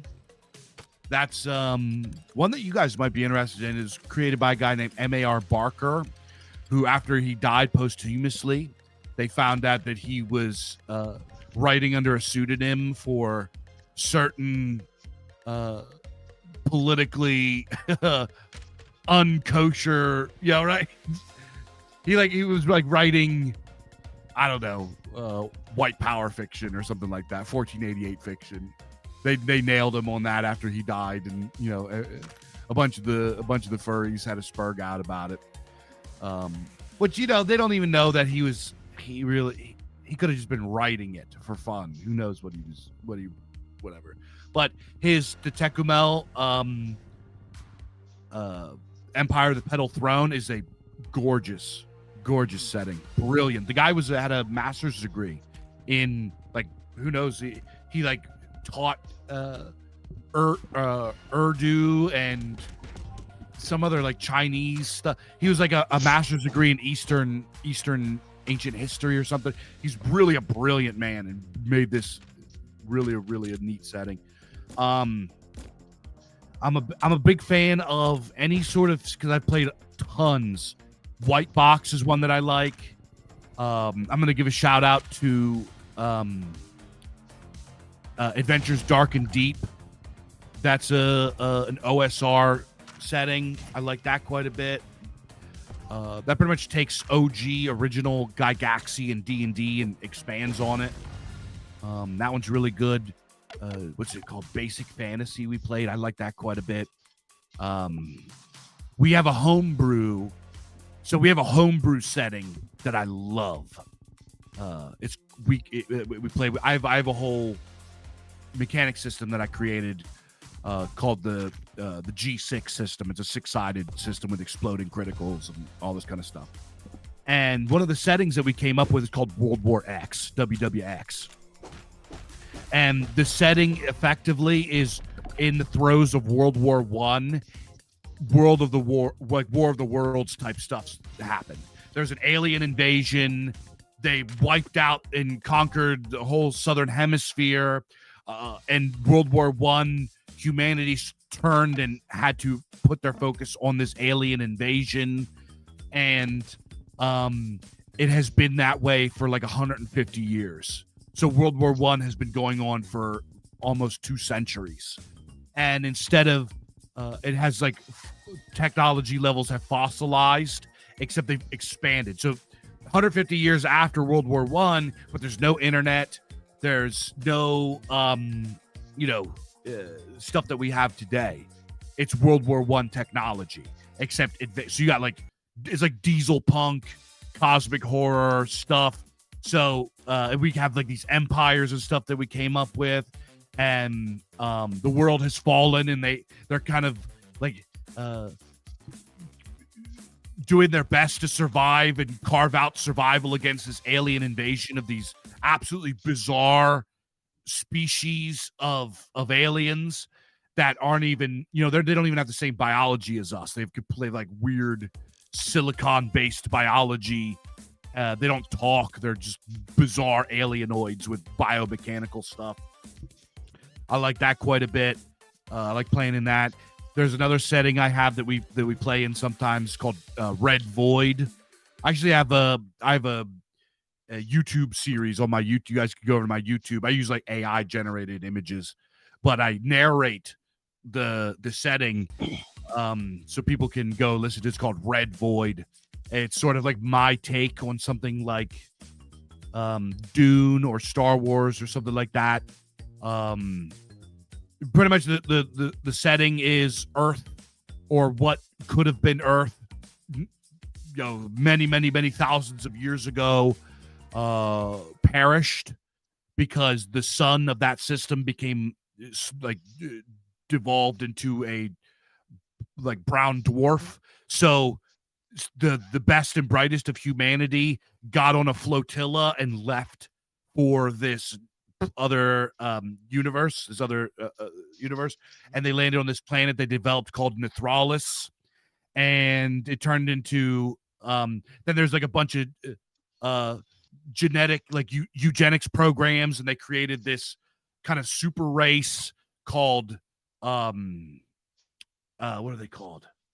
The Usamats, and the Usamats started to take over. Then it descended into like cyberpunk dystopia, and then there's this one guy that rose up, and he like had this like spiritual eureka moment. He was like special from birth and started a cult, and then he rose, became the emperor of the entire universe. He became through like genocide and war, kind of like a Horus Heresy kind of thing, and he became he's Paternus Rex Ultima, and then he reigns for hundreds of years and has 9 wives and sires all these sons that become princes of these planets. And then he goes into cryogenic sleep because he believes that there's these like ancient entities, like these cosmic gods are going to rise, and these like space angels called the Moni teach him these prophecies, and he thinks that the what are they called? I forget what they're called, but these like ancient cosmic gods are going to rise again or whatever. But after he freezes, there's this one dude that's part of his cult that turns to like the dark side, so to speak, and creates this like communist, liberal, like libertine revolution. And he starts kind of like this dark side type thing called the Fosmacht, and his name's Loth. And he goes through this thing called necrocosmosis and becomes the supreme mortifex and reigns in shadow in like this dystopian hyper-capitalist kind of way, and it's really crazy. And there's all these different, all of the peoples on the planets have gone through ethnogenesis, so they're kind of sort of their own races now. And there's like all this weird stuff, cults and wars, and then there's like these like cosmic horror entities that got awakened on this weird planet that had black pyramids, and they're called the Abominants. And there's like a fake Rex that's trying to take power. It's like there's a lot of stuff going on. I can't tell you the whole story of the whole fucking thing, but it's a lot of fun because you could play as these kind of Jedi like characters that have their own little cults, and they war with each other, and there's like planetary stuff, or you could just play on and be like in a cyberpunk gang. It's like there's so many different levels to it. We have a lot of fun in that universe. I'm gonna write some novels in that universe eventually. I think I have a few that I started, but I don't know where I'm gonna I don't know. It's the universe I made is too big, and I don't know where to start with it. It's not like my Grim Earth book. Which, guys, go buy my book, Grim Earth Shall Burn. It's available on Amazon. But Yeah. So go back to RPGs. I have had a lot of fun. I started playing RPGs when I was 12, so I'm going to be 39. So years and years, 20 something years. I don't know. I've been playing RPGs. I've had a lot of fun with a lot of different games. Prince Valiant was one that I liked. That's a really old school one. Trying to think what else. There was a cowboy one, a western, like a weird western one we played that I really thought was a lot of fun. I played a lot of RPGs. I love trying new systems. I love trying new settings. What I am a very old school gamer. I don't really like what the new age gamers so-called called role playing, where they kind of sit and talk in character for hours and don't actually play.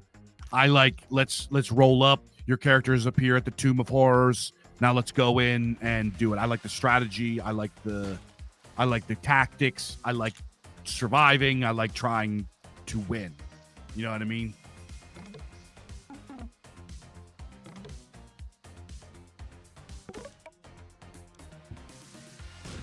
Understandable.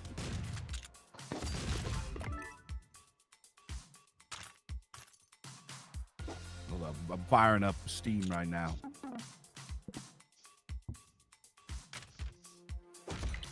So yeah, long-winded answer is I there's a lot of different games that I like, and there's a lot of these days when we play, I use my system because you can roll up a character in like 10 minutes, like max.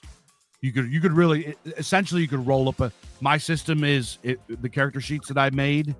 You could fit it on an index card and you could roll up a character in 5 minutes if you really wanted to.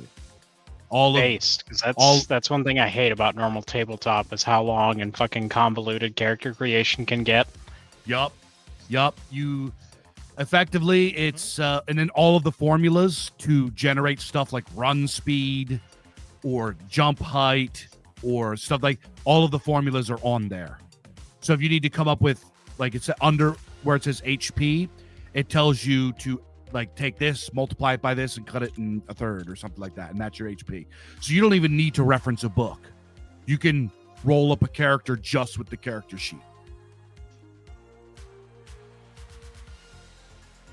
That's nice, actually. Yeah.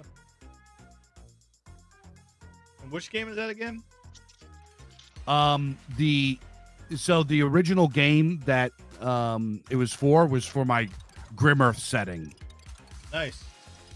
Where could one acquire this setting? So I released it on the Obelisk Substack, the Bizarchive Substack. You can go to the obelisk.substack.com and look through the posts and find it somewhere. But I think I got way too crunchy with it. I now have like two whole books. There's no such thing as way too crunchy with it. Yeah, well, if people my don't goal want was crunch, they can go play 5th edition. Well, my goal was I wanted to make a game that was simple and easy to play, and I instead made a monstrosity where there's like, I don't know. I have mechanics for like building a lineage. I have mechanics for like stars, like birth signs with astrology. I have like mechanics for all this like bullshit that doesn't make the game more fun. So I want to rip it apart. Well, I mean, hey, who's to say it doesn't make it more fun? Yeah. Hey, I'll tell you what. I'll send you guys a copy. Here, I'm trying to sign in here. Yeah. Go ahead and send us. Yeah, I mean, who knows? I might actually go ahead and take it because, there are some days where like supposed to be going to a game and it doesn't actually, like the person supposed to run it doesn't show up. So I try to make something like I've got stuff like I got the Vampire 5th edition. I've got the Witcher tabletop RPG, and I've actually got the Dark Souls tabletop RPG sitting there because what I do is when I run games, a lot of times I run them at like the local game store, and so because when I'm doing it there, they'll give me like they give like the DM some store credit, because you're bringing people into the store and so on and so forth. that plus so eventually I'll get like enough store credit just sitting around that, oh, here's $100. I can go impulse buy another RPG book, you know? Yeah. Wait, the Dark Souls tabletop. So does that come with a hammer to smash the player's balls with? I knew you were gonna say that. Yeah. Wait, say it again. Does the Dark Souls tabletop come with a hammer so that you can routinely smash the player's balls with it? Uh, is Courier that refers something in?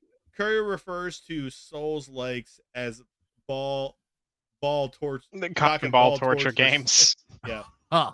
Well, that's because we were recently off stream. We've been off camera. We've been playing Elden Ring, the seamless co-op mod, and I've been playing through it normally. Gon's been playing through it pretty normally. Courier has his I have character is everything maxed, and I'm still getting my ass whipped. on a first run. He has his entire character, every stat at 99, completely maxed out. Proceeds to get his ass kicked when I walk up and just start stabbing something and beat it. Using some of the most overpowered items like Moog's spear, for instance, just still gets. Well, no, completely I'm doing okay now that I've got Moog's spear. Yeah, I mean that. Keep in mind that item is just so OP that, like I said, I used it to beat the game once, with it just having fun, and then my kids took the controller and beat the new game plus with just it, like without even fully reading or understanding anything else going on. Yeah, Dave, I'm dead. You're dead? Yeah, I've been dead. How'd you die? Would you try to go in here and start shit with the goons and the drug dealer? Yeah, I did. think he memed himself with like a mine or something. No. I was playing Demolitionist, so that doesn't hurt me. But yeah, no. I walked in. I thought the guy was going to be hostile, so I immediately attacked him and then got destroyed. This game's pretty nuts. Yeah. There, hold up. Yeah. So I do not know how to Hang on. respawn. Stay still. Let me see if I can. I think I can respawn you. I want to say you're cooked until everyone exits. Oh, Here we go.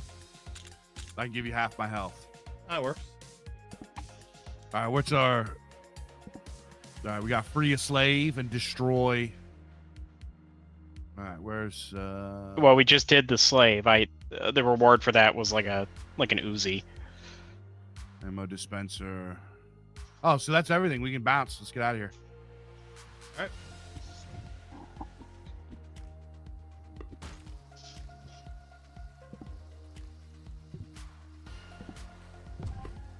That does not look like an elevator. It looks like a Roman helmet or something. Yeah, I mean, first time I thought it was going to be a I thought it was going to be like a pickup or something, but Do one of you guys not have a gun and you would like one? I have no weapons whatsoever. I got a take pistol. take that, Ruck. Oh boy. Let's go break some balls over here. Let's find some Moulinians and Hey. Moulin remove them from the street. Oh, here we go. Hey, forget about it over here. Hey, why you break Moulinians was in the chat the whole time. Hey. Air What's our trap. goal?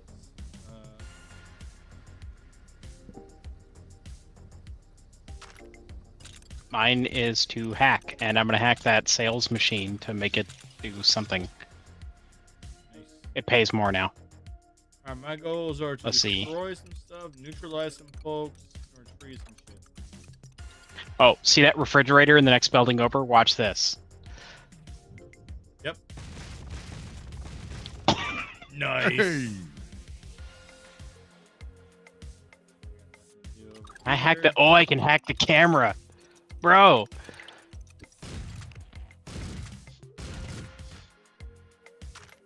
What's the banana for? You could eat it. Press F. You can eat it, yeah, and then it becomes a weapon. Oh, nice. Yeah, don't waste too much ammo.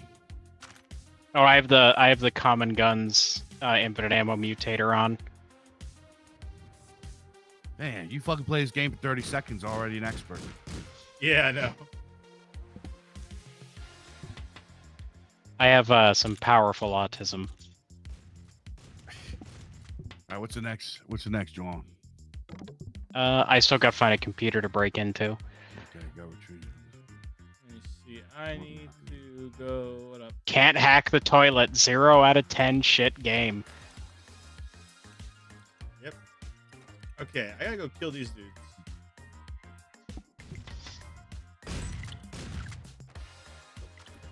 Hey!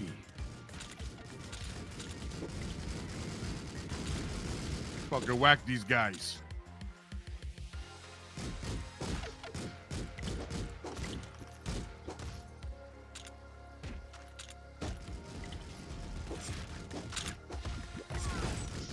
Oh.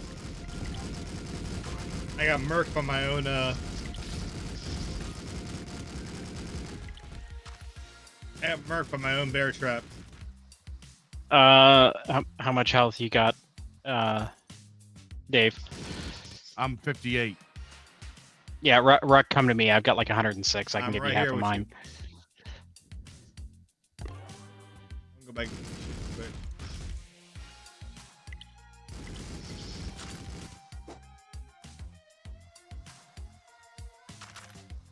Yeah, you're blasting all the ops, bud. Yeah. Okay, let's see. I've got to go destroy some shit over here.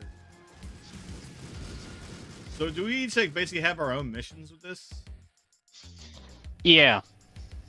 Yeah, your character either has a preset objective, or if you made a custom one like me, then it has an objective you picked that you have to do every mission.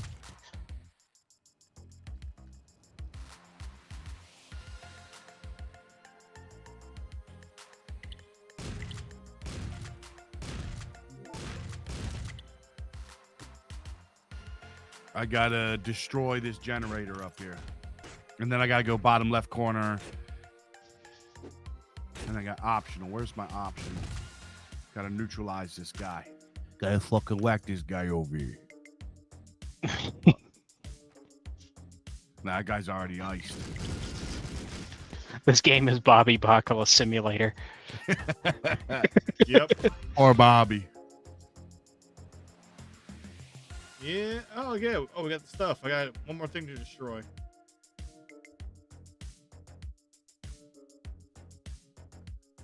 I still got to find a computer to hack. Hold up. Okay. Sorry, done.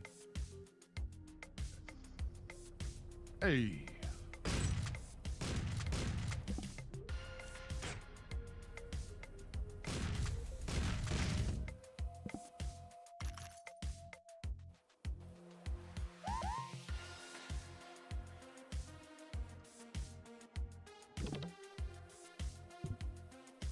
You guys seen a computer yet?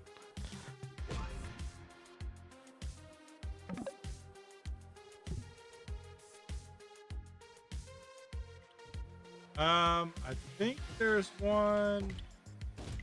No. I'm just gonna knock on this guy's door. Over here, you fucking stonad. Hey.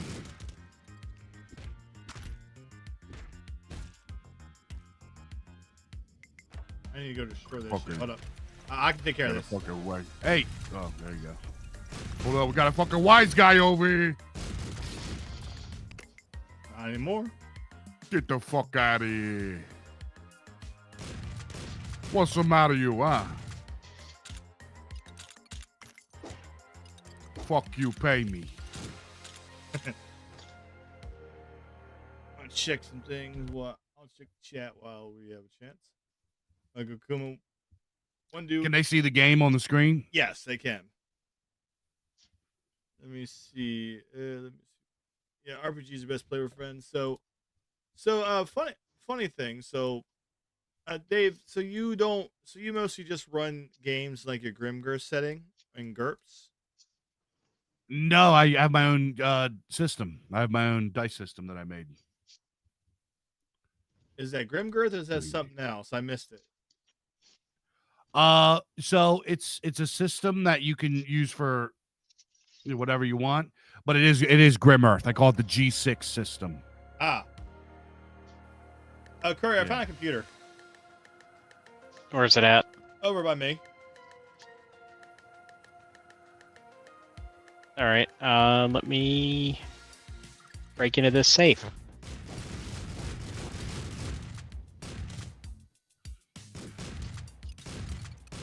Back from the door.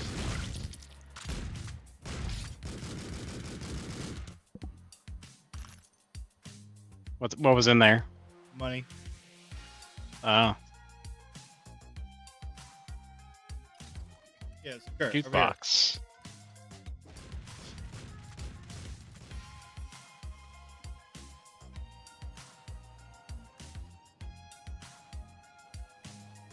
The computer right there.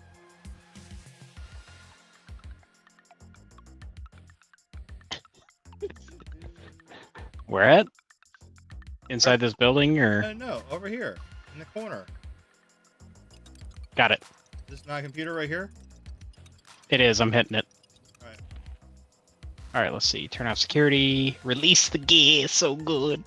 Operator, just install malware. There's gonna be a bunch of robots to kill. Ah, crap. Here they are.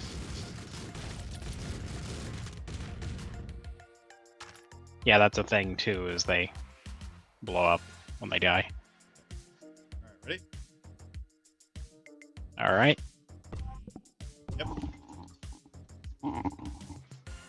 So I go ahead.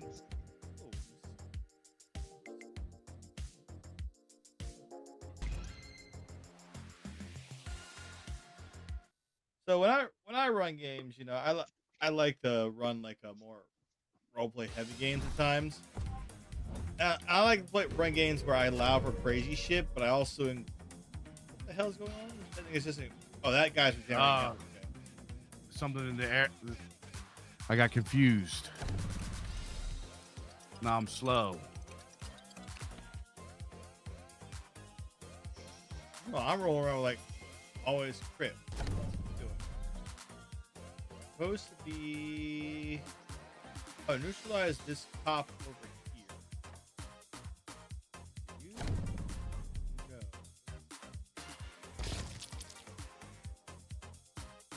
Oh, this one.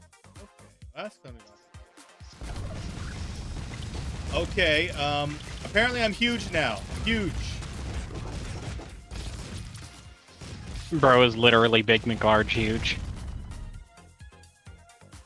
Hello, slave. You are now free, I guess, Okay. because I Okay. became huge and blew shit up. But I don't tell you.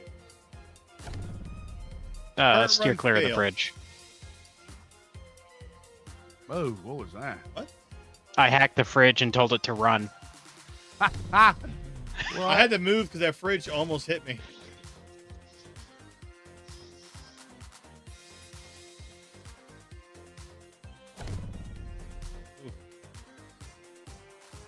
Oh man, we're like marsupials. Christopher Walken will be scared of us. Yeah. Who's attacking it? who in here? What the hell is happening? This is like, it's got like weird. Hi. There's just like random status effects every few seconds. Oh, I won think that's slots. it. Very...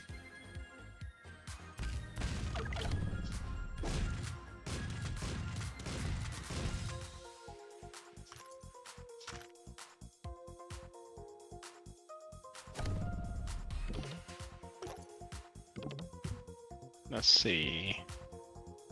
Get free money out of the ATM. Also, check trash cans. Clone myself. Ah yes, my own clone.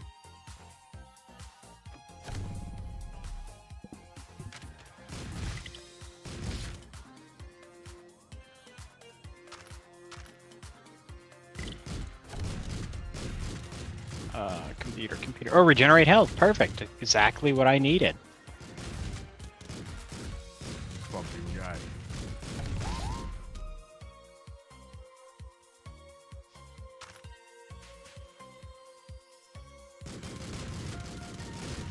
Oh.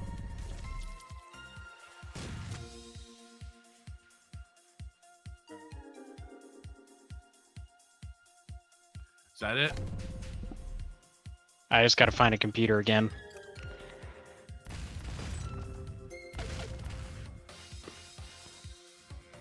What happens? I'm gonna check our chat, make sure everything's all good. Oh shit! Oh shite!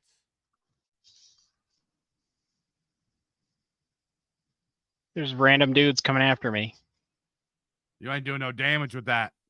Mm. So, Dave, funny Yeah. story. So I put this on the Twitter actually about like here's how you have trans inclusion in games. All right, it's based on something I actually did in the game I ran. So the party went to this town called like Sheckelberg or something like that. You know, something simple. You know, something simple, something dumb. And so they go there, and the town is actually wrapped in a shadow curse because what had happened was is that this basically a gypsy came in and Hold on, we got degenerate gambler over here fucking playing a slot machine. yeah. Let's get on that. Oh, Courier Get the always fuck doing that. out of here. Courier always Hey. doing that, yeah. But here's the Since thing. when am I always doing that? Fucking degenerate gambler over here. Anybody who watched you play Schedule 1 knows. I just turned that arcade cabinet into a Daytona USA cabinet. Nice. So they go there, and then basically this gypsy, right? He goes ahead, he comes in, and he tells everyone, like, I have this magic wand. I can turn you into anything you want to be, as like per the true polymorph spell. And some people start taking him up on it, completely free, no problem, be what you want to be. And it's there, like I go through the whole gamut, like there's an orc who wants to be a human. There's a dude that wants to be a woman. A lot of people decide they want to become gold dragons or some shit, whatever they want. And then though, what happens is that after everybody's all happy, be quote unquote being what they want to be, the gypsy then plays a trick on them and dispels the magic, turning them back to what they are, causing them all to realize it was all a farce, and then they kill themselves, which puts the entire town in the shadow because it was all a sacrifice to Tenebris, which is like the shadow god, or what remains of when the demon prince Orcish tried to become a shadow god. And so the point is the party is supposed to go through there, and they have one of the last remaining residents of the town that did not kill themselves, and he has an arrow on it, and written in Celestial is, I hold it evidence that all these people were born correctly from the start, and that this was all an evil trick. So the point was to take that arrow, shoot it at the gypsy who's still in the middle of town and has become a bodak. And that's how you free the town from the curse. And there's your trans representation right there. There you go. Nailed it. Yeah. I have included trans representation, okay? It's all evil. It's all a trick. And they all, when they realize the lie, they kill themselves. Yo, look at this fucking guy. Yeah. Yeah, and the funny thing is, Still ain't found that computer. Some of the characters that I've or some of the players I've ran this scenario with are extremely liberal and pro everything, and they did not catch it at all. Whereas guys I played with who are more our guys, eventually they caught Our on. guy Ian. Yeah, they caught on to it. Like, I didn't have to beat anybody over the head with it at all. Come on, Corey. Let's get a move on, dog. We're waiting on you. I can't. I'm trying to find the damn computer. Oh, shit. Oh, there might not be one. We might have blew it up, bud. Yeah, I shot a Oh, few yep. computers. Okay. Yo. God. Well, Unless that's a I'm computer allowed to down leave there. now, apparently. I don't look like one. I mean, there was a computer in there, but I shot the shit out of it. Okay. Yeah, you should really bring me to those before you do that. Well, it was some invisible bitch trying to shoot me, so, I had to. Yeah, I went in there blasting, too. I gotta be honest. So anyway, so I started blasting. Gokuma of Doom on our Rumble, actually, he said he got kicked from a CNC Renegade roleplay server for booby trapping the bathroom. Someone needs to press E.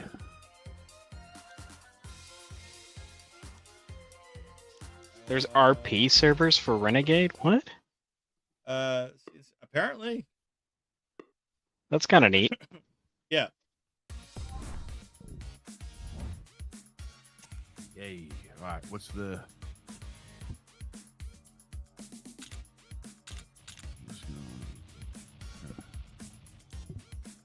All right, what are we supposed to do? We gotta go and we gotta operate. I gotta hit all these joints. Here, I'm just gonna knock on the door here. I'm breaking into the computer. All right, here, let's see. Turn off security systems, open lock doors, unlock safe, Nice. install malware. Okay. I fucking blasted that guy and shot him right into the fire.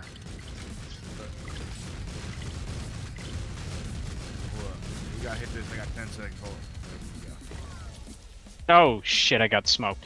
Here's a computer. Oh, I already hacked it, but I gotta get revived. Hold up. Oh, we there you got go. Hold up. I got you. You got him. We got a bunch of fucking tough guys over here. We Hey, got the why you Robo breaking my Fanooks. fucking balls? Yeah. Robo Fanooks over here. Okay, let's Hey, destroy your the sister's generator ass. Oh, destroy the Mecha generator. Fanooks. Mega You fanooks. fucking Fanoik over here. I swear, like a bunch of Moulignons up in here. Hey. Hey. Moulignon Tomatons. These fucking Ditsuns over here. Ditsumatics.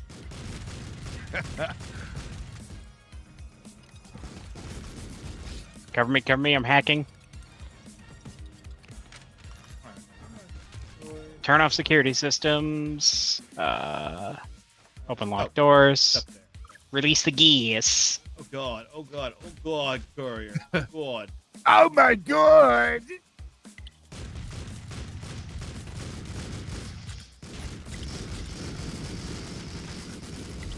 What do we have? Infinite ammo? For basic weapons, yeah. If you get something more crazy like a flamethrower, it still has limited ammo. I play this just regular. Having infinite ammo makes this way easier. Oh yeah.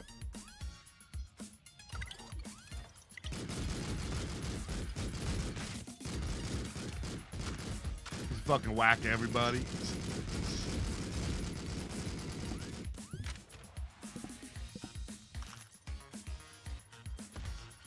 I got a Ow. shrink ray.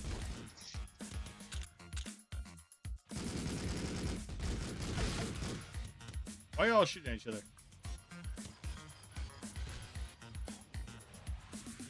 There's nothing in there I can break into. All right, what do we- Let's see. What else do you need to do, courier?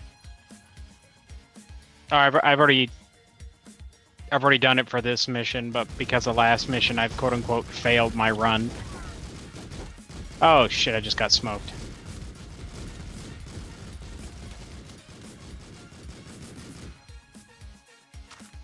Smoke on that, you Who up? fucking pig. Who up reviving the courier instead of looting his stuff? Yo, the Ruckus just fucking rob you. At least give me drop back shit. the shotgun and It's SMG. fucking I- got You over shift here. click it. Control pad. You hold you tap Q to open your inventory and then you shift click it. Okay, hold up. Let me just look up control setup here.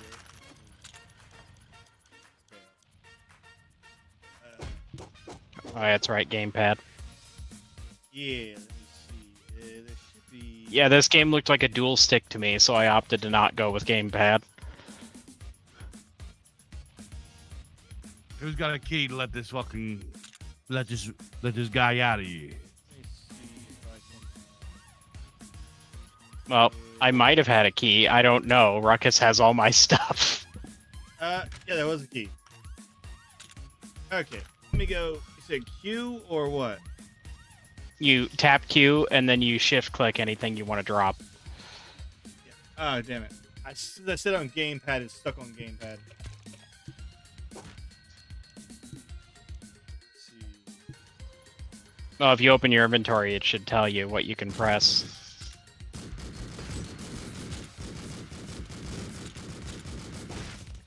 Like, honestly, I could take or leave the rest of it. I just want, like, the money, my shotgun, and my machine gun. Yeah. Oh, hold up. Here we go. Let me do... Okay, here we go. I'm able to do it. There's a machine gun. There's money. Fortunately, it makes me drop all my money, too. How much money did you have? I don't know. Okay, there's half of what I just got. And then my shotgun had the rate of fire mod on it. Yeah, there you go.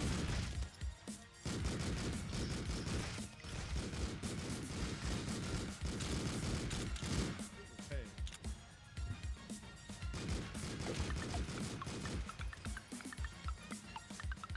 I'm just out here fucking committing genocide. As you do. As one does from time to time. They call me Genocide George over here. They call me Massacre Marty. It's not genocide, it's pronounced genocide. It's Italian. It's like that fancy material fragile.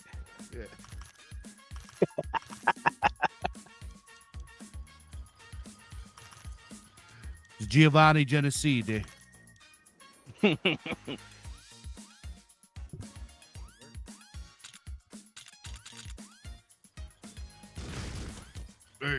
I'm ready to go.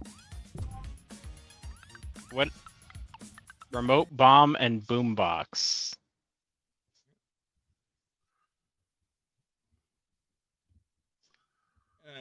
So, what are your favorite games that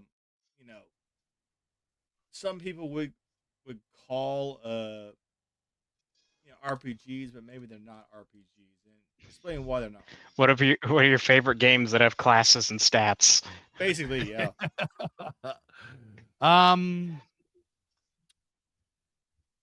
Oh, geez, that's a big question. Yeah, 'cause that's the thing is that you're actually around the money career, and that does annoy me. It's like it's an RPG.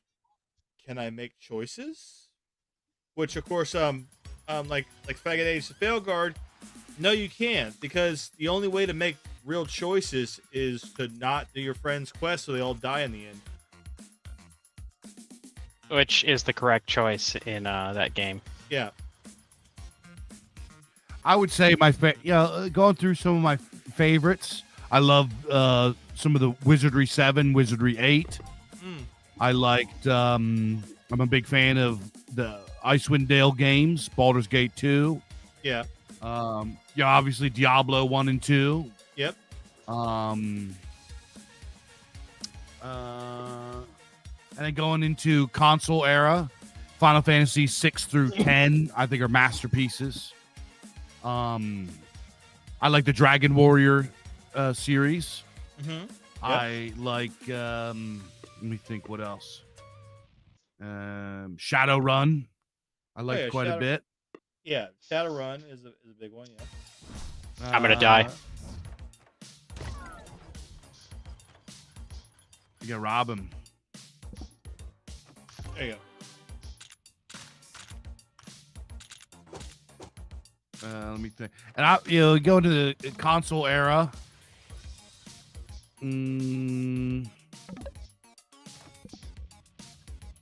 Let's say I like the Knights of the Old Republic games.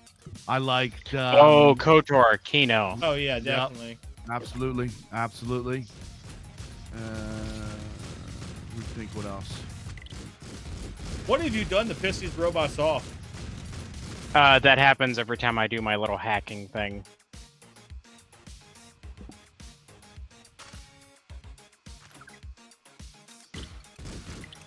Oh no, they're.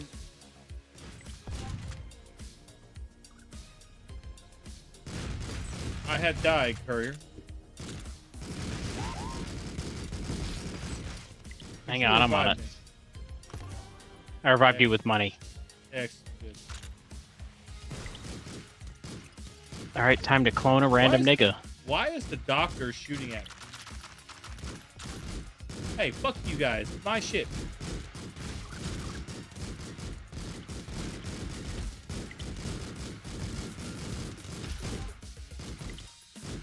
Knock, knock.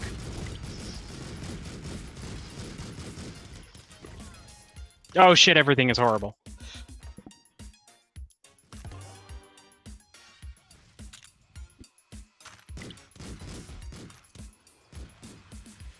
This cop bot. Come here, cop bot.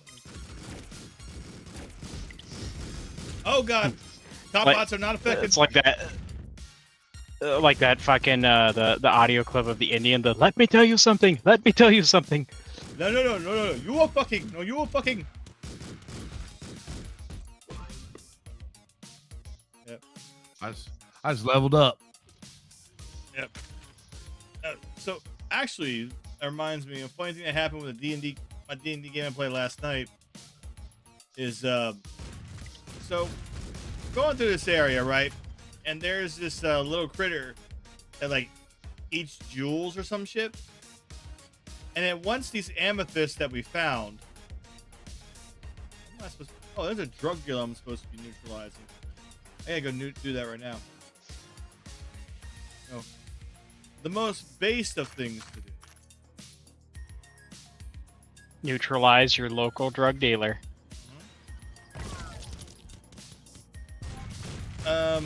Yeah. I got neutralized. By the drug dealer? No, Fucking I got whacked him. neutralized by a freaking minecart. Sure, we ain't done shooting this cop. In Minecraft. Yep. Alright, go grab what you got. I need to go back and get my stuff.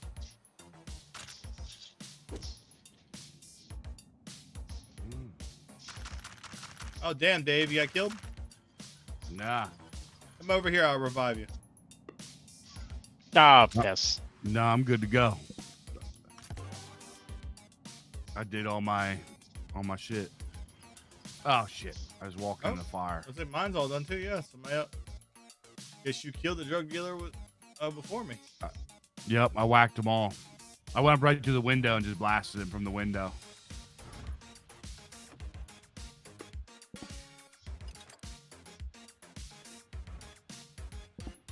Bro, look at all this fucking destruction. Whoa.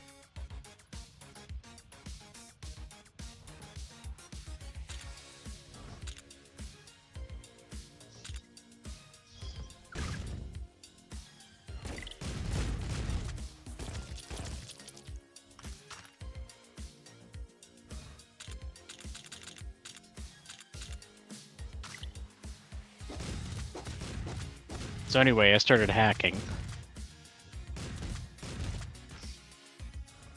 Free money. Anyway, Officer Shiniko came over, so I started blasting. Oh, yeah. Based. I had whiskey and nanner sandwich. Nice, more bears.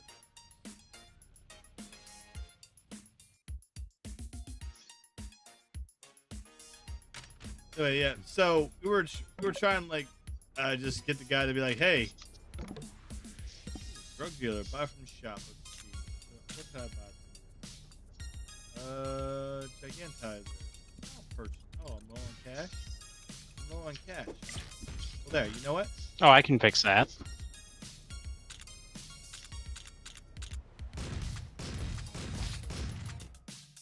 Yeah. Well, he's low on life now.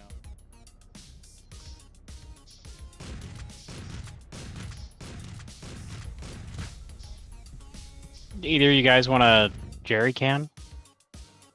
I already exited. I thought you guys were gone already. Oh. I got rid of one less drug dealer. I'm on my way. Good evening, officers. I did your job. Well, they weren't going to do it. Yeah, no, not at all. Oh, it was just the UK where their job is to like arrest white girls for defending themselves from Pakis. But then when they watch like an Arab, you know, with an assault rifle, they're like, carry on then. Yep.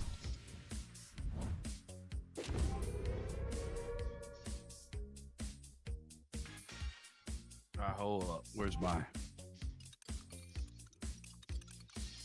Hey, that ATM out there is about to kick out money. Over there on the right.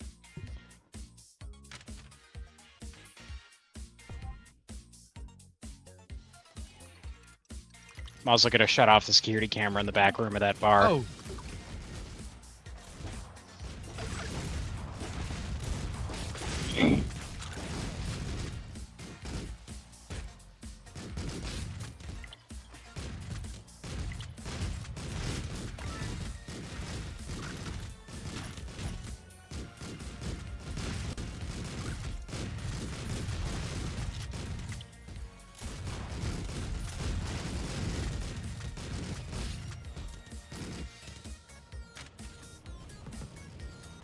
Oh, bro.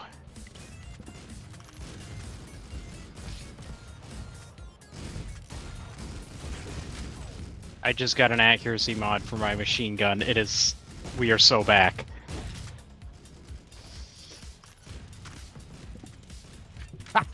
You guys see that? That what's it? That train car came through, hit a bunch of NPCs, and they just squished underneath it. Oh, yeah, I see the pile of jibs there.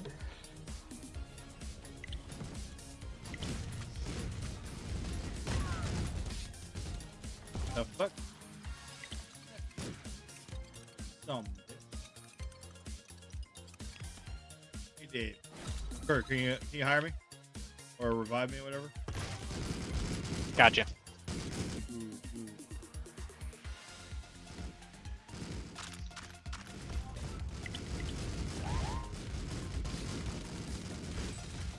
Hey, Bro, this thing melts stuff now.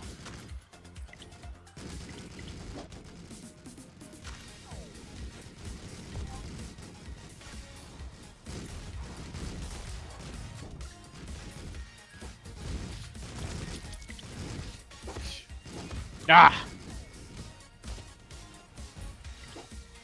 Little help.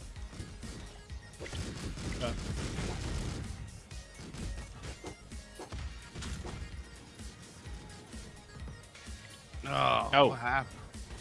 Fell down a hole.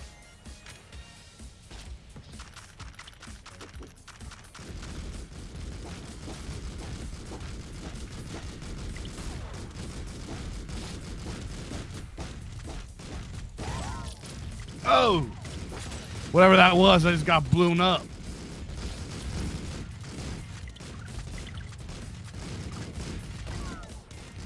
I'm a Yeah, ghost. I just got wrecked. Ooh. Yeah. Listen, no. So the guy goes ahead. He's like, I'm gonna. How do I pick characters?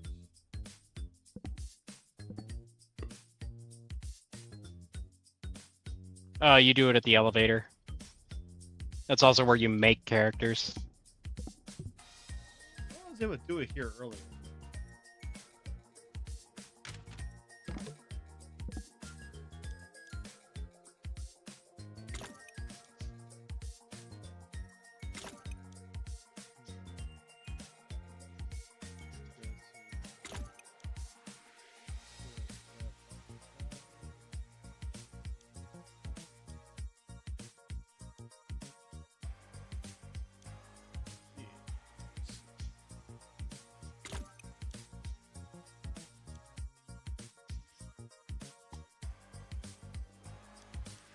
I now have incendiary ammo. And I get money at the start of every stage. Nice. We are merchant maxing. Of course you are. You always Max in this game, I swear. Hey, that's how you win. You just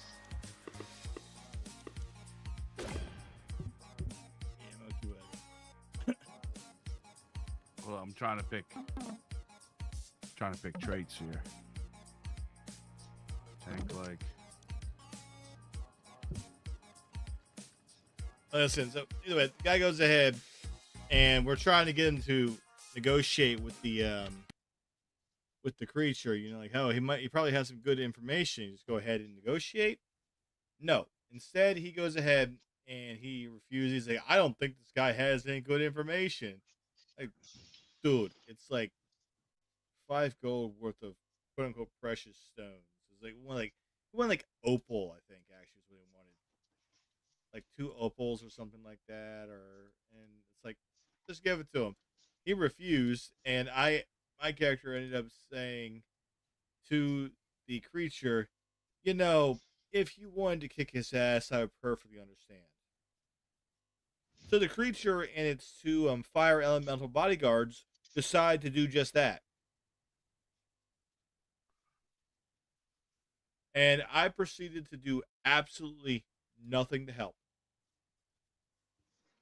Other than bitch the guy and be like, this is just like the other time, the other thing. I told you, you never listen to me. It's an in-character thing we do constantly. And I had to say, it was some of the most fun I had doing nothing.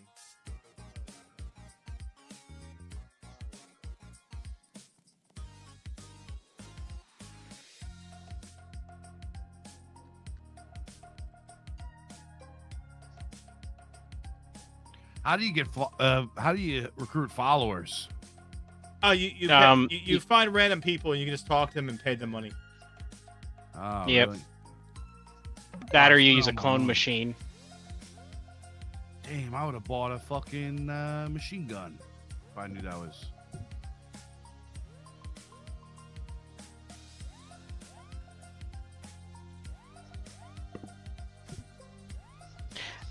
I just noticed that I accidentally made my character look like friggin' Saint Cloud from Venture Bros.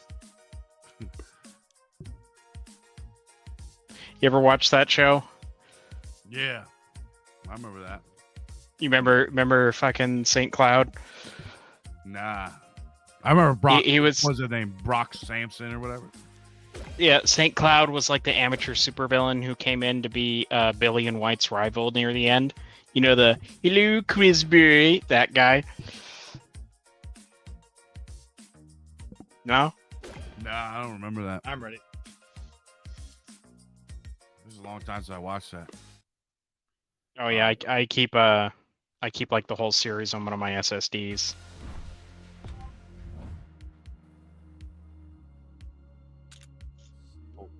Oh, we need to get here. I'll fix that. May want to back away. Do you want me to shoot it? Nope. Oh, never mind. Metal won't blow up. Fuck. Hang on, let me shut off those cameras. We got some goons coming. What's this guy? What do you want? Goon. What are you a fucking wise guy over here?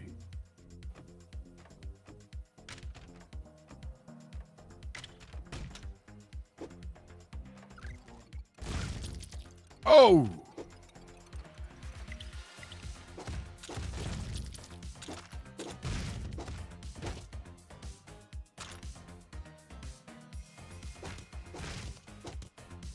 Get that. God damn it. You guys spot a computer yet? Back up, Ruckus. You're gonna get blown up. What? About to get blown up, bud. No, never mind. Yeah, no, I'm a demolitionist. Any explosions I cause don't hurt me. There's a computer in here. I got one. I just Sent the dudes in there into the geese chamber. Oh, God.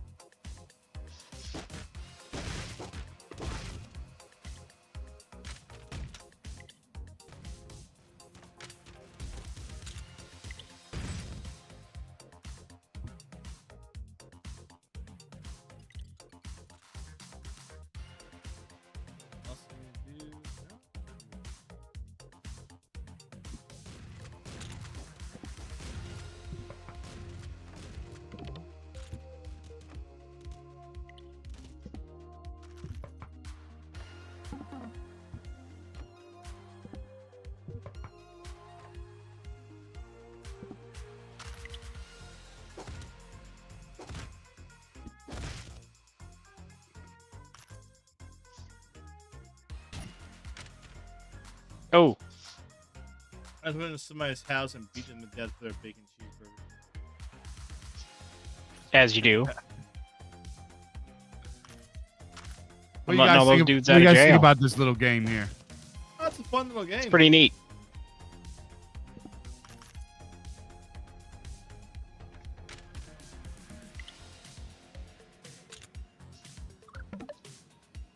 There's a lot of like millennial humor in it.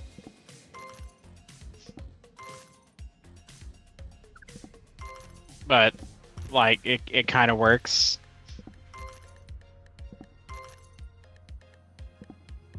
Hey, All right, I won on all the machines. Good. Oh, you should have told me. I could have hacked them and made it so you always win. Ah.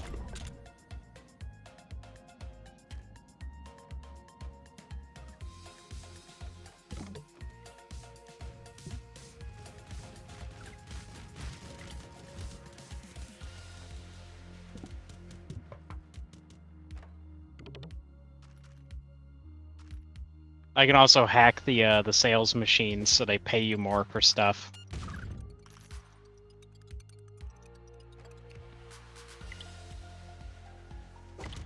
hey, I hired a guy for $30 and he died immediately. These things happen.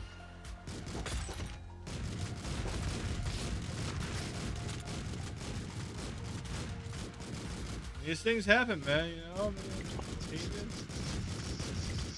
Hey,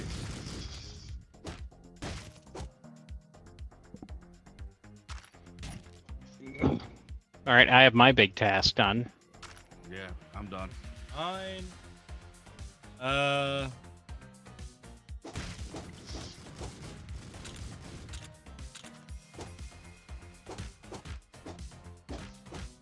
Oh, there's still a robot to kill.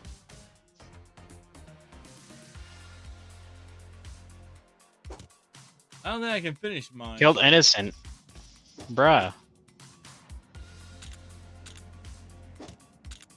Yeah, I don't think I can finish mine.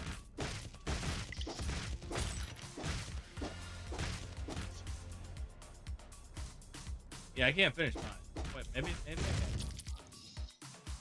What is it? I have to destroy 75 walls. Oh. Problem is, Does it have to be you? I guess so.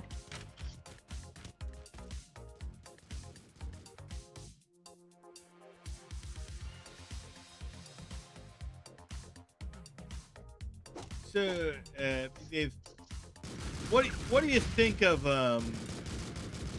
Yeah, it has to be me. Are you short on ammo? Explosives.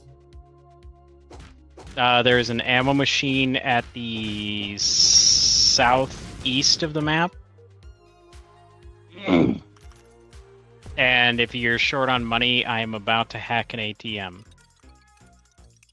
In fact, it's the one next to you. Free money. Excellent. A whole Oh, I can hack $1. that guy too. No, I can't hack that one. Yeah, there's an ammo machine over this way. I'll make it cheaper.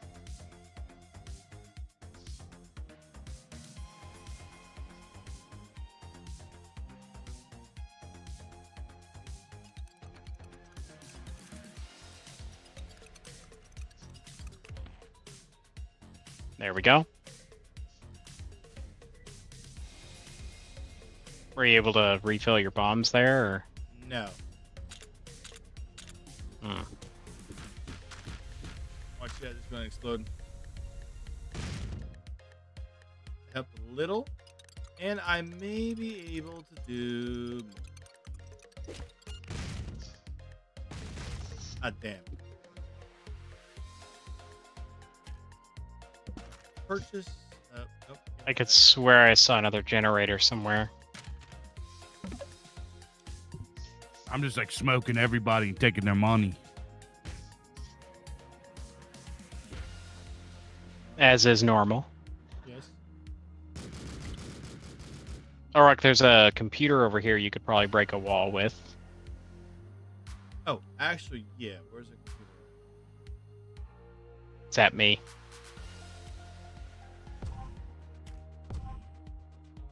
Where are you? That's the... Northwest. Alright. Where's the computer at? Down here? It's in the south end of the building. Yeah. Oh no, damn it. These are metal walls. They don't explode. Hmm.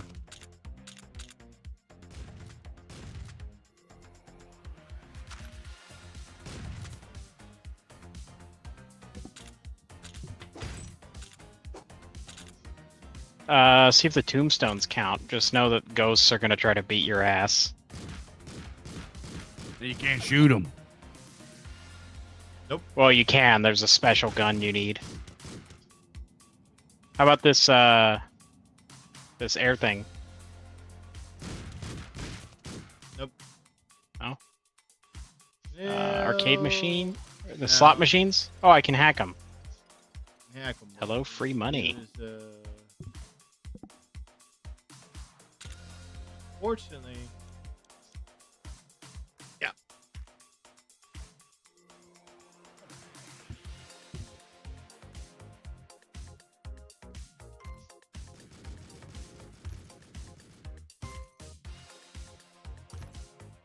Let's kill it. Yeah, everybody in the level's dead now. Damn. Hell yeah. Yeah, I would need to blow up 10 more walls. I don't think we have the resources for it. Let's just get moving.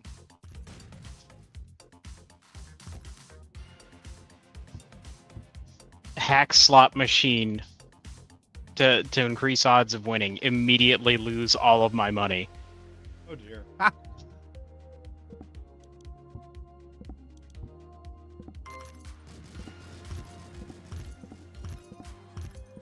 Oh no. Okay.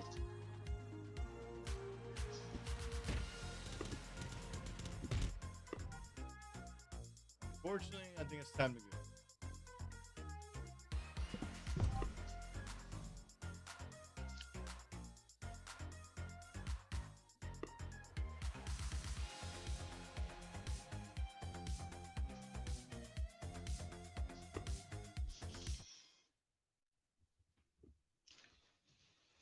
Make sure to check our chat, see if we got anything going on. Yep, nope, we're good.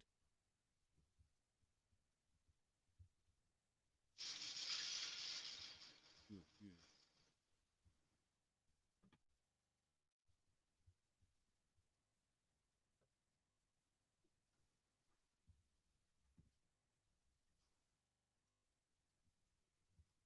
Let's see. Oh yeah, Cross mentioned a while ago.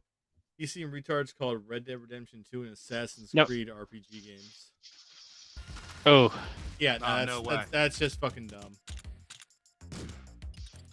I was gonna say lure that guy back in there because the auto gun on the wall will kill him.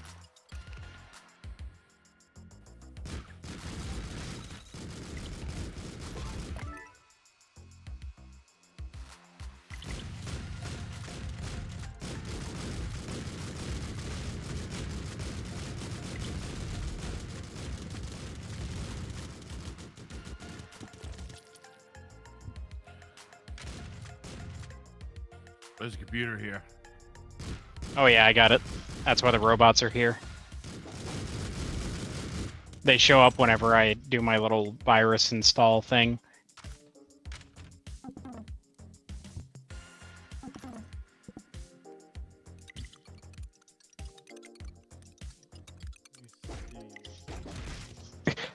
Shit, why are the cops hitting me with sledgehammers? Holy shit.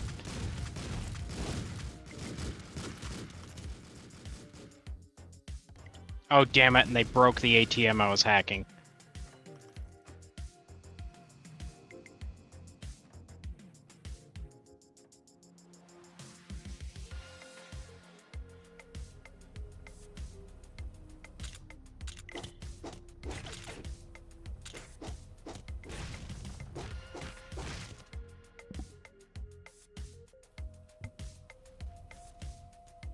You know, Rick, you could probably use the robots to destroy walls.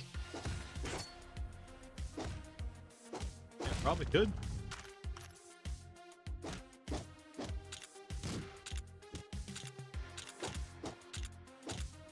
I got some following me.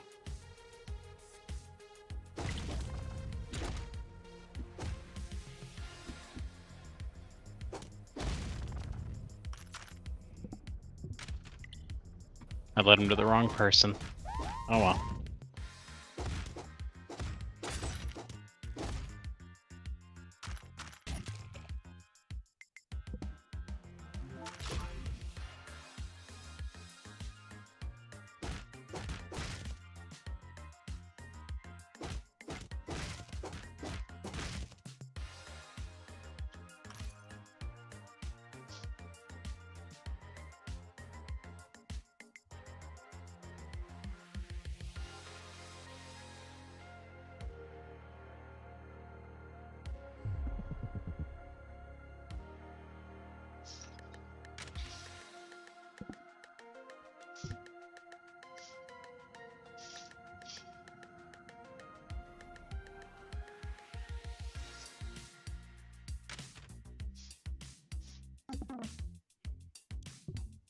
Ah, we failed the nugget mission. Oh well.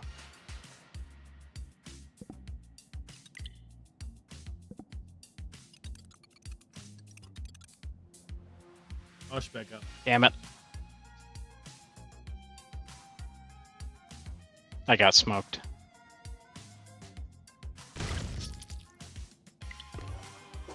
Ray. Now I gotta run like hell and get all my shit back.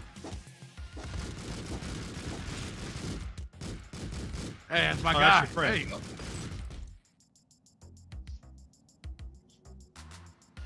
Why is this slave your friend? Because I enslaved him. Oh, okay. I bought him.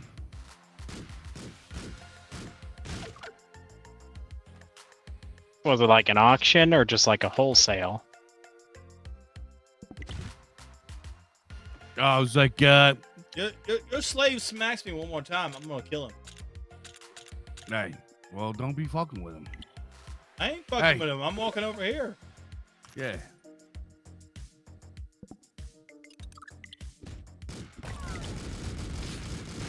Damn. Oh, it figures, and I got the muffin thing for the drug dealer mission, of course. Oh, did it, You just robbing me now? Nah, dog. Here, revive me. Bring all my shit back. Okay, no. You hit me for the last damn time. Nah, well, I'm taking all this money because you owe me. Killed my slave. I He paid shouldn't good have money raised for his that hand. slave. He shouldn't have raised his hand to me, is all I'm saying.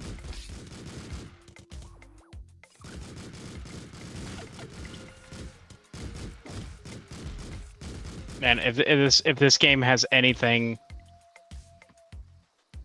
approaching like a modding API, someone needs to mod it so that the arcade cabinets play the Daytona USA theme when you make them loud. Oh, that's nice. That would be amazing.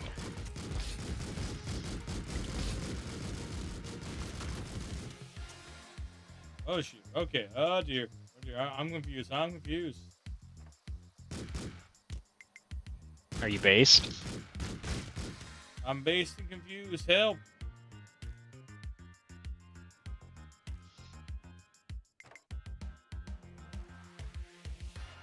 Based and confused for so long is not true. Where's the fucking? Okay, there we go. No longer confused. Help! Help! It was a Somali cop. I fear for my life. Understandable. You guys want remote hacking tools, by the way? Because I kind of have infinite of those. No, I'm good. That's for nerds. That's for nerds. What? I just want to blow shit up.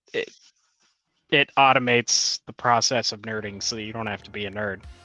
Nah, that makes it even worse. That sounds like a super nerd thing. That sounds like a Pajit sounds thing. like nerd talk, nerd. Automated nerd shit. That sounds like Pajit stuff. Rude, uncalled for. I fucking Dave walking around with the biggest fucking bullets in the world. What gun is that? Is that just a handgun? It's a handgun, bud. Do you have like a upgrade on it?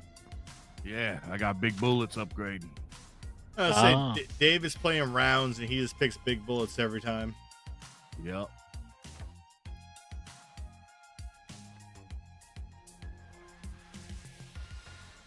What do you have left to do?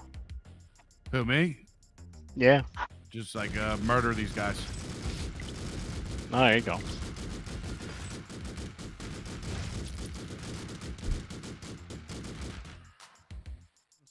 So Dave.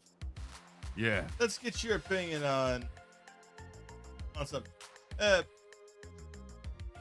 if a game is known to be super playable, but primarily because it's very moddable, is it a good game? No.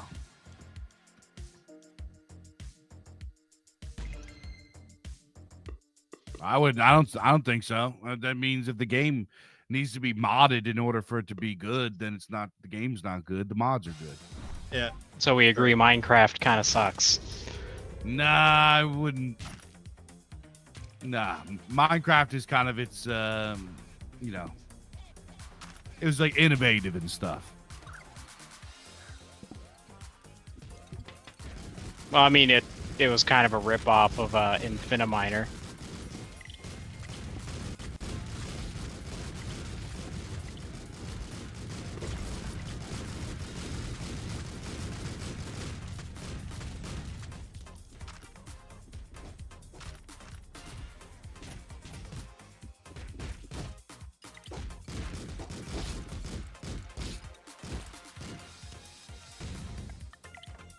Oh!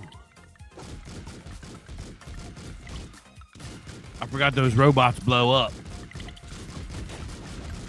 Did it get you? Yeah, it got me. All right, here, come over here. I probably got enough money to. Oh wait, you're already alive. Yeah. It didn't kill me, it just fucked me up.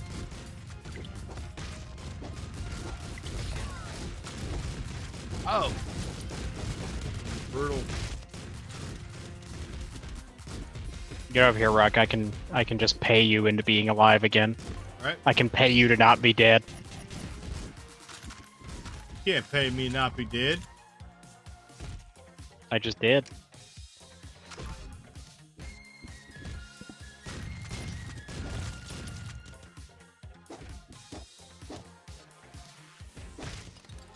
Well, time to make this refrigerator jump through the wall.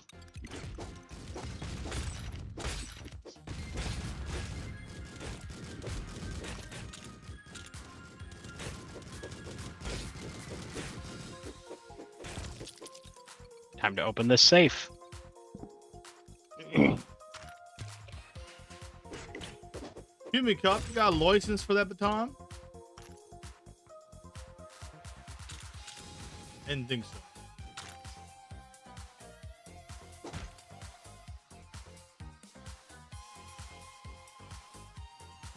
And now I agree. So here's the thing: is I've been seeing people say that they're wanting to play Starfield now. I said why? It's because there's a new mod came out. It's called like Star Wars Genesis. Yeah, the mod that makes Starfield not Starfield, which is Yeah, a great improvement, honestly. yeah, exactly.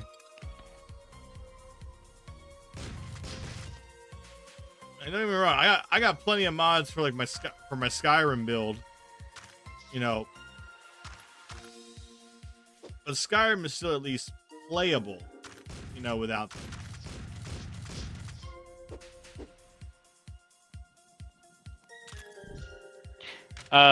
Ruckus, do you still have that whole destroy walls thing?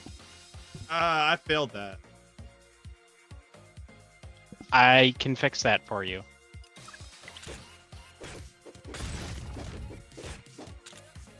Come pick this item up. This green one here on the floor. Okay.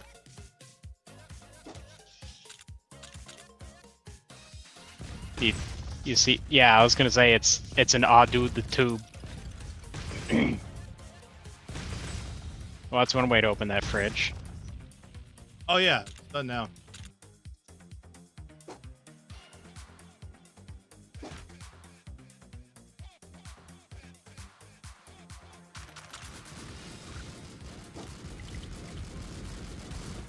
Ah.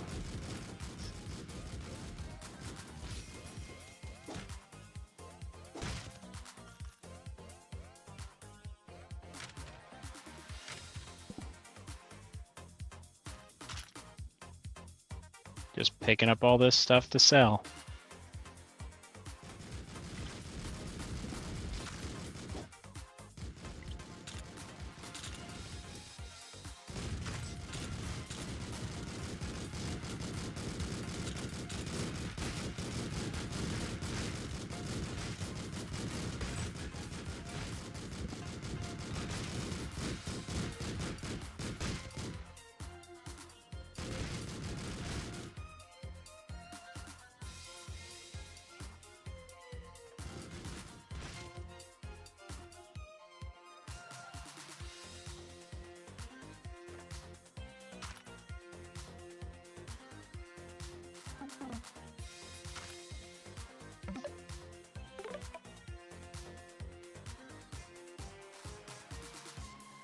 All right, have we done everything?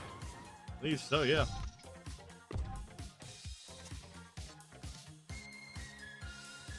Yeah, like, don't get me wrong, like, okay, I play Skyrim and I play the Cyberpunk with all the fun quote unquote Gooner mods, you know. I say quote unquote because there's that one website we don't talk about, you know, that has mods that Yeah, that's we're true. not going to be putting on. Yeah. We don't talk about those ones. Oh, Very true. Damn. Oh man. That Somali just came back and he got you like a white woman coming up trying to report a crime. there goes all my fucking money. Oh, I can give you money. No Yeah. money. I lost my gun. The Yeah. fuck? I can also fix the gun situation. All right.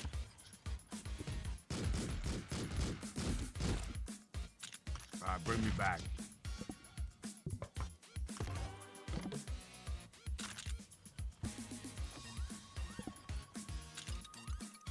Here we get the. Good. There we go. Thanks, Cuddy. That was funny. Oh shit, minecart. Mine cart?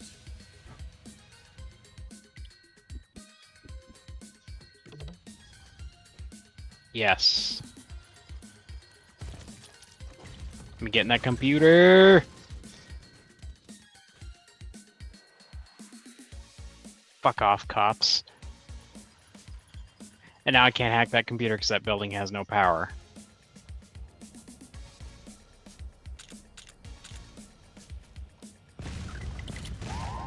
Okay, there is still a computer around here somewhere.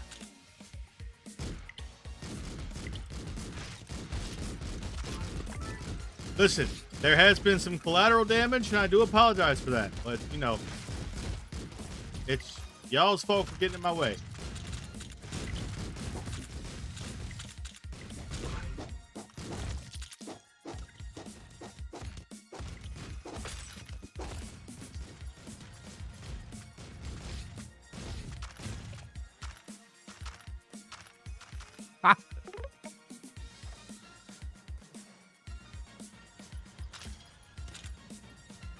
am I dying? Could be poisoned. Yep. Oh, it's the gas. That's The good. Can you geese. bring me back? Yes. Hang on. Stop. Okay. Wait, do I have enough? Okay, health then.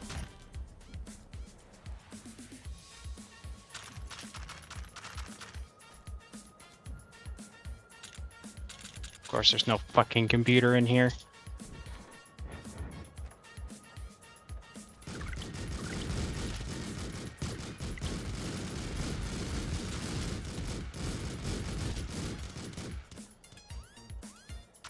And no computers left. Woo. All right, there's one down below. That one in that dark building, I was in the middle of hacking, and then someone destroyed the generator. No, that might have been me. Oh well. I have not destroyed any generators this level.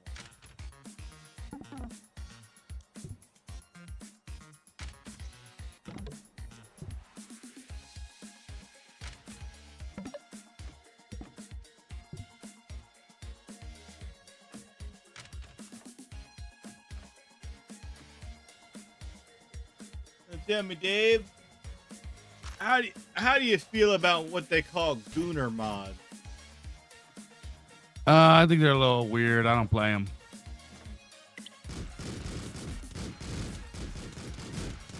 I gotta tell you, I got all the quote unquote Gooner mods. You know, like instead of these stupid ice elementals, we got like, ice titty elementals. I mean, I think it's funny. I think it's, Yeah, if you got it, it's all right. It's just, yeah. I remember one guy in one of our chats was like, "Dude, why do you play with these mods? I mean, you're married and whatever." And it's like, "Yep, and yeah, it's just playing for with fun. like, do your kids play with this?" Like, no, Obviously not.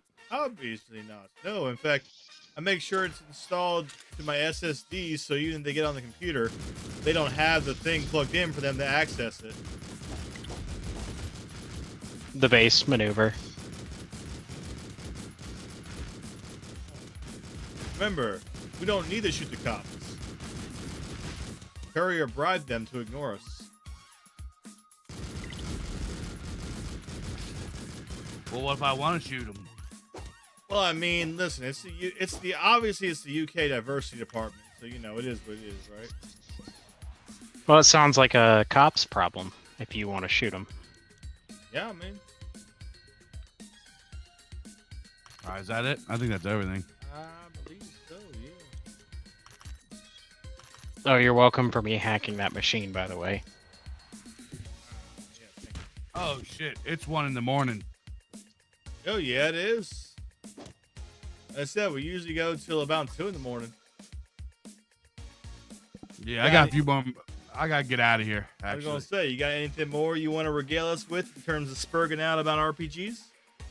no, I just think RPGs are, they're meaningful. It's a meaningful genre of gaming that Mhm. is something that's been part of our culture for a long time. It teaches people mythopoetic themes. It teaches people about, gets them interested in their own history, gets them interested in language. And if it wasn't for RPGs, I probably wouldn't have went on the journey that I did. It got me interested in history. It got me interested in our ancient history, who we are as a people, and I just think they're wonderful. I think they're great. I think that they're excellent to give to children. I think of all of the being a young girl. I grew up in Pennsylvania, so we have long winters here that are miserable. And I spent a lot of hours as a kid inside during winter time, just getting lost in RPGs, whether they're tabletop or on the console. And I loved them. I thought they're, shout out Legend of Dragoon. I forgot to give that a shout. Oh, that Legend was of a Dragoon. fun game. I remember that. Yeah, that was a good one. That was a banger. That was a classic. Yeah, Yep. I love the JRPGs. I think the Japanese are very gifted storyteller people. Mhm. I think Yeah, Is I don't know. isn't I that love just them. because like more than half their stories is just romanticized German stuff? No, no, no. They have their own stuff. They've been so East Asians have been really big into storytelling. They've had their own mythos for forever. You know what I mean? And they the way that they tell stories is fundamentally different than us. So we're not the only culture that tells great stories, dude. Um, the East, the Near Eastern peoples, obviously the ancient, Semitic, not Semitic as in, necessarily Israelis or whatever, but the Semitic language family being Like Arabs Mesopotamian. and stuff. Yeah, Arabs today.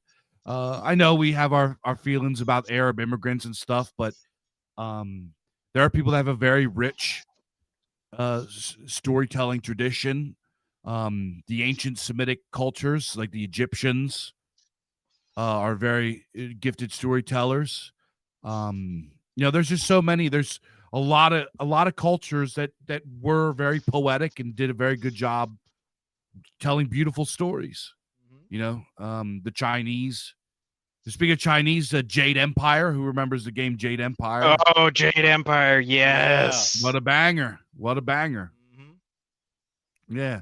So we have our own beautiful stories, and those are obviously my favorite.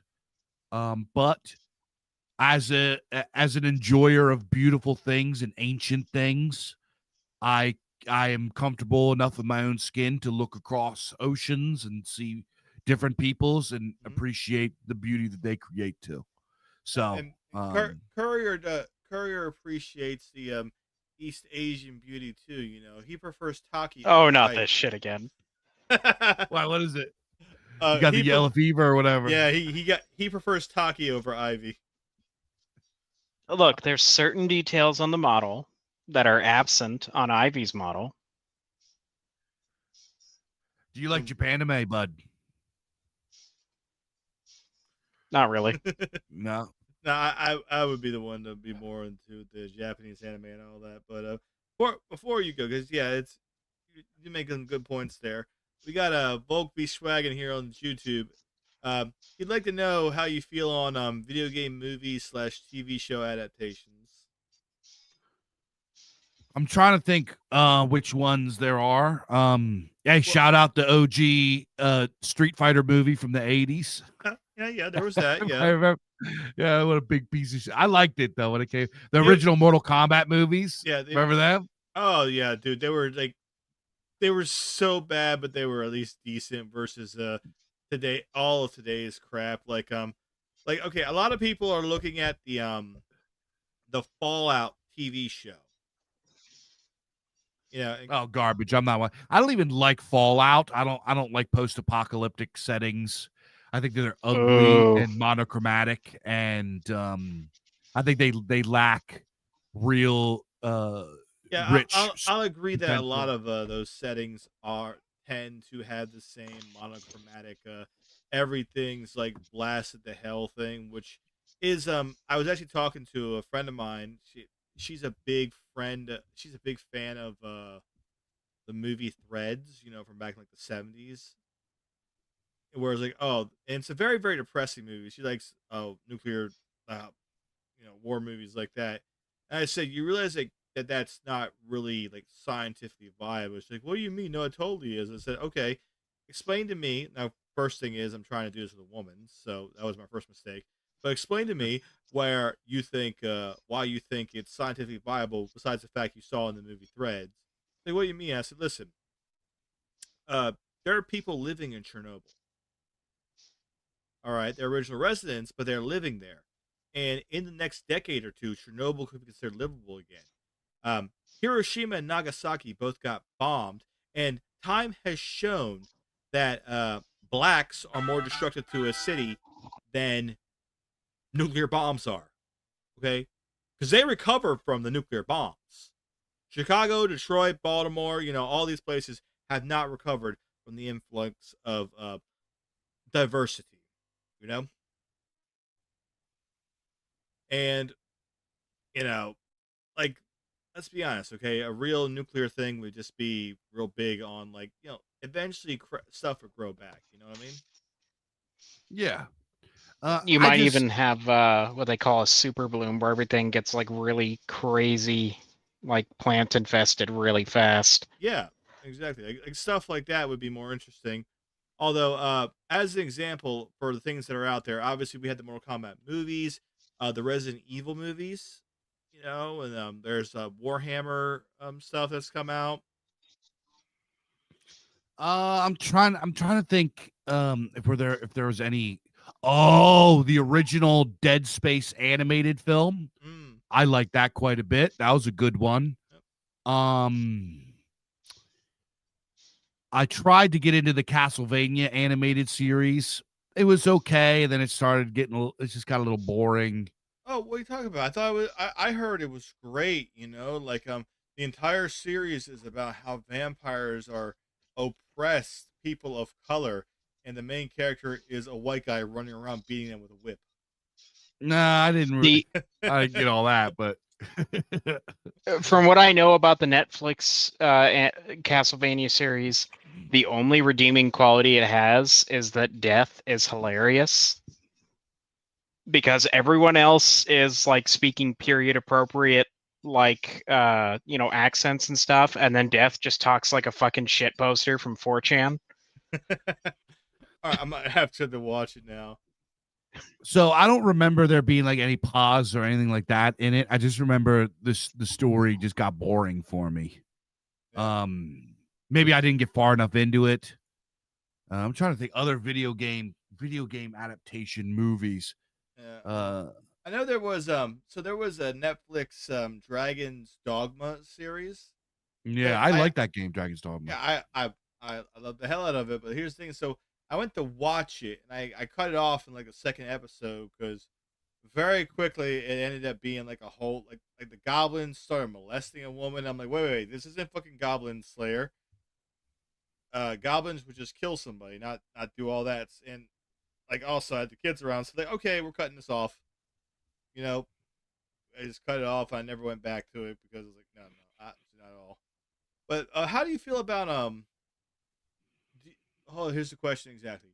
Do you see fan made films having a better chance to lift now the big corporates kind of fuck with them? Like, as an example, the like Fallout Operation Sun Fallout Operation Sunburst by Soda is an example for fan made film. There's also the Warhammer and Halo fan films. I have not seen them. So, oh, Silent Hill, the Silent Hill film. That's probably the best one. Hmm. But let me think here. I don't know. See, I think the Silent Hill film. The problem was it made the mistake of including Pyramid Head, That's the which best part of the film. What are you talking okay. about? So here's the thing: Yeah, Pyramid man, if Head is Pyramid isn't overused. violating a mannequin, it's not Silent Hill, period. Yeah, and also Yeah. so even Pyramid Head's creators said Pyramid Head is overused because everybody uses it because it's a thing. But the entire point of Pyramid Head is in the game was that Pyramid Head was the embodiment of James's desire to be punished for what he viewed as impure thoughts. Mm, That's it, like Pyramid Head violating the mannequin is like an expression of like Jane and with the hot nurses is because his wife was dying of cancer, and so she's dying of cancer and he can't get laid, and his hot nurses he notices the hot nurses and he feels guilty about that. That's the whole point of Pyramid Head. That's why like the blade actually even isn't even sharp. It's dull and he's just dragging it around, and it's meant to be an expression of his crushing guilt over it. Like it's meant to crush him, not to cut him. mm, But when you take that reference out and he's just some nigga walking around with a big sword, mm. it's like, okay, big sword nigga. Similar to big hammer nigga from this other movie, Mr. X from freaking Resident Evil. It doesn't have the same meaning anymore. Oh, I always have to bring it up every time Mr. X comes up. Best thing anybody ever did to a computer game, Resident Evil 2 remake. They modded the game so that X Gonna Give It to You by DMX plays from Mr. X. Oh man. And it actually changes volume based on how far he is from you, because the way they made the mod work is they found like the smallest model in the game, which was like a stray shoe, and then they made the sound of the song play from the shoe, and then they like attached the shoe to the inside of Mr. X's chest. That's fucking great. I love that. Oh, example. Have you not? I could swear I've sent you the video of that. Let me find it for you. Outside of them, I went to go see with my kids Five Nights at Freddy's 1 and 2, the Mario movie, the Minecraft movie, the Angry Birds movie. Those are all game adaptations. Oof. How was the Minecraft movie? I mean, it was silly and entertaining, and there was nothing fucked up in it. And Jack Black was Steve. Jack Black was Steve. But hey, Jack Black, he's not a scumbag. He's not a weirdo. He's an actor for kids. My kids love him. They think they School of Rock and all that. My kids love him. Because he's a talented guy. There was that whole like Satan worship thing in the Tenacious D movie, but yeah. What's that? What are you talking about? Have you seen Tenacious D in the Pick of Destiny? Yeah, where the like devil shows up and they got to do like a duel with him and stuff. Yeah. Yeah. I mean, that's they don't like worship him. They're not like, hey, this is our friend or whatever. They kind of like, it's just like a silly movie thing. Yep. I enjoyed that movie. Yeah, it's alright. It's not. Yeah. I like the guy who's like, "Come here, so I can cut you." No. Also, Dio's in it, and Ronnie James Dio, may peace be upon him. Yep. Yeah. That the Mario movie was. There's nothing to angry. Like there's really. I think the tides have turned. In these kid movies, in a lot of stuff, because I didn't really pick up on anything really bad in those films. It was just like silly nonsense kid stuff. Yeah, it's not as bad as like recent like Pixar and Disney films, Ugh. By the way, I put a link to a clip of Death from Castlevania and a link to a video of the X Gonna Give It to You mod into the prep chat. I'll pull it up in just a sec, but also know the so I know like with the Warhammer fan made stuff, I know that actually is a good thing that could be good, because I remember Games Workshop actually a year or two ago, I think. I don't think it was more than 2, it might have been 3 years at most, but actually went out and started like DMCAing and shutting everybody down, because they were like, okay, listen, you're gonna watch all the Warhammer stuff. Oh, Dave's computer just crashed apparently. Oof, brutal. Yeah, I just my computer just crashed. I'm on my phone. I got 2%, so I gotta go.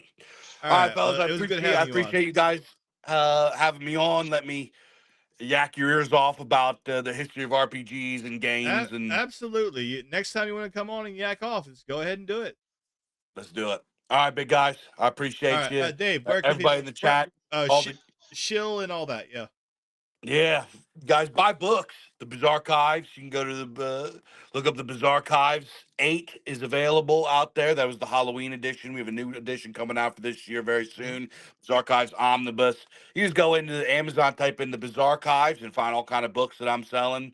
Up and coming authors, old school stuff, the compilations, Masters of Horror, all that stuff available there. You can also pick up my debut dark fantasy novel, Grim Earth Shall Burn, by yours truly. Mhm. Check out my other podcast. That's Culture Dads. That's Culture with a K, culturedads.com. You can sign up to the Gumroad. It's behind a paywall, but it's worth it. We also have a YouTube channel where we got free episodes and stuff. You go check that out. But it's Culture Dads, Culture with a K, culturedads.com. You can sign up to the Gumroad. Get so many great perks. There's hardback copies of the Imperium Press catalog and Culture Dads every single week, where two based publishing dads do deep dives and do retro and pop culture for folkish and dissident minds. Then you can go over to hearthfireradio.com and go check out our content over there. Lots and lots of great stuff.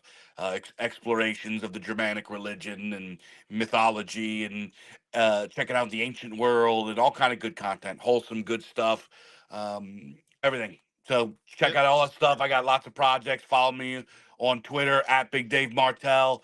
On Telegram, t.me/the Bog Lord. I'm all over the place. Just look me up. You know where to find me. Absolutely, and definitely get us a copy of that Grim Earth. I might see if I'll run it with people IRL. Yeah, that'd be awesome. Play test it for me. That'd be excellent. Absolutely, yeah. I definitely got one or two groups of tables that definitely would be willing to try it out. Hell yeah. All right, All right, fellas, I got to run, but take care. Blessings. all right. See you. Well, let's send the courier about yeah, courier. So remember they are shutting down like everybody who had Warhammer fan thing for a while because they were going to try and put it all under this Oh yeah, I that new remember hearing thing. about that. Yeah, and then people were like, "Wait, so all my cool fan shit, like you?" And it's not even like they really paid people. They said, "Oh, you made this with our IP. This is mine now. I made this. You can't do anything with it." And people Look got at me, I am the fan creator now. exactly. So, I mean, I definitely think Volkswagen that there is in fact a thing for fan made films to definitely get up, especially with much people hate to say it, the use of AI, and machine learning. Which, hey, look, while the AI quote unquote stuff is relatively new, machine learning's been around for a while, and it's another tool that I mean, listen. Here's the thing: the fucking Pajeets or whatever are using it to like make fake OnlyFans things. I saw that recently where it's like, oh yeah, you can just the guy can move in the camera, and it makes like an AI like chick do everything that they want. Like they're going to be doing that. We're going to be making like cool Fallout, Warhammer 40K and other type of cool shit. Yep. Yep. It's like listen, it's like people who were like, "Oh, well, I don't want the cotton gin because I got I done fed them all. I got to make them pick something now." I was like, "No, please just put them on the boat and send them back." You know? Yeah. Well, I mean, Exactly. like at the end of the day, provided it's like if you're like a big company, you really have no excuse not to hire like genuine artists. Yeah. But like if you're just like a regular, like a regular dude on the street, like I don't see a problem with generative AI because it's just another tool that democratizes stuff. Yeah. And Like also like well, if I can just finish this thought. yeah. So like initially like it was only the radio and TV fuckers who could say stuff to like millions of people, and now everybody with a cell phone can do it. Yeah. It's just like that. It's just instead of expanding someone's reach, it just gives art skills or a substitute there for just someone who maybe doesn't have those or struggles to develop them. Yeah.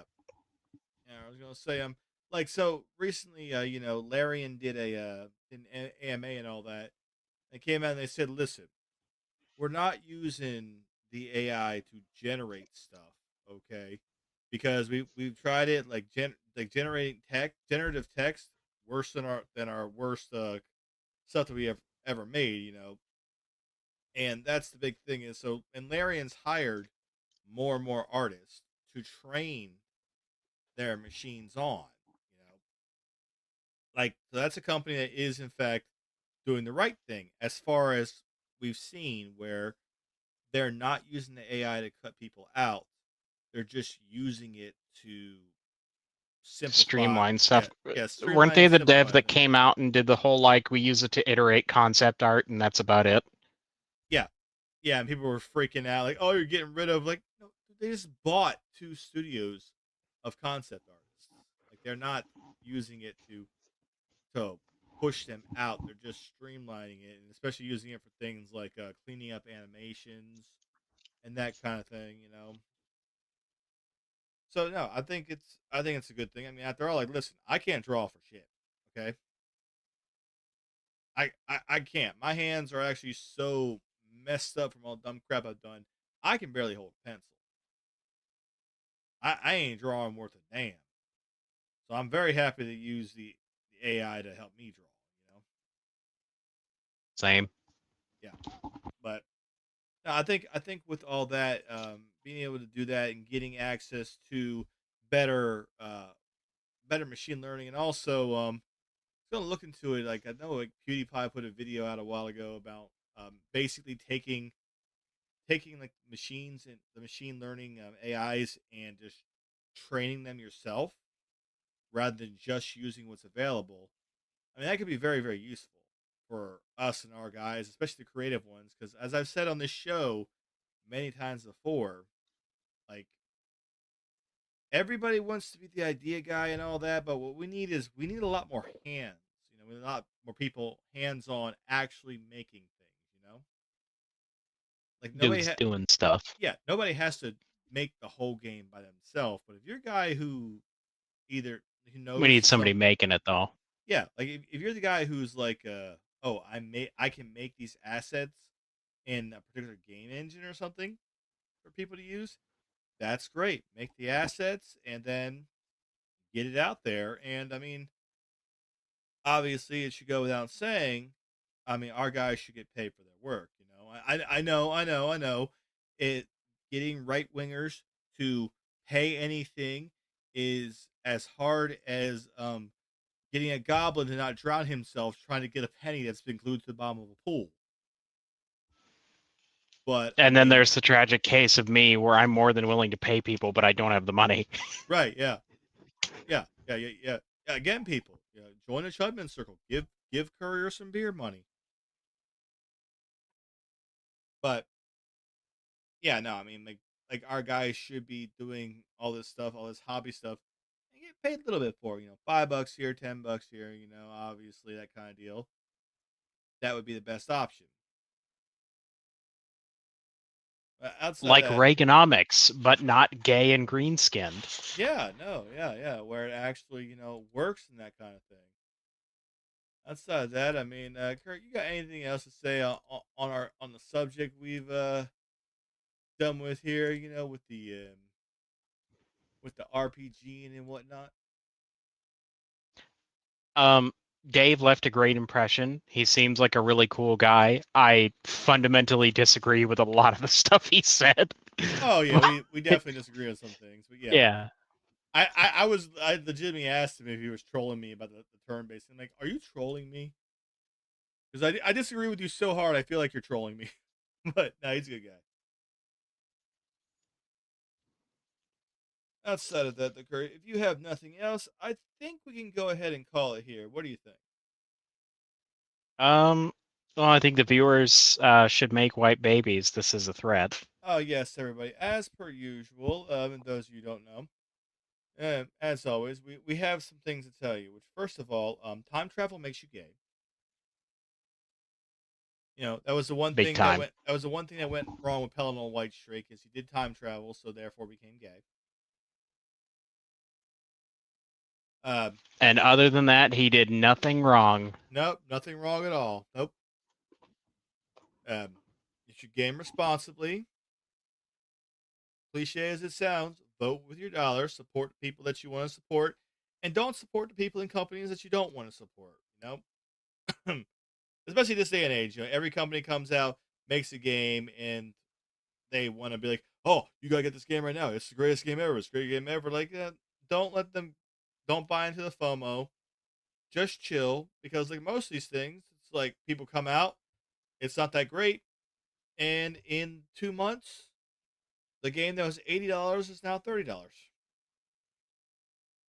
But dude, That said, come like 2049 when Fallout 5 finally comes, uh, I probably will pre-order the big limited edition just because I missed out on the last 2 wearable Pip-Boys, and damn it, I will not miss out on one again. dude, we're gonna have actual Pip-Boys before that actually comes out.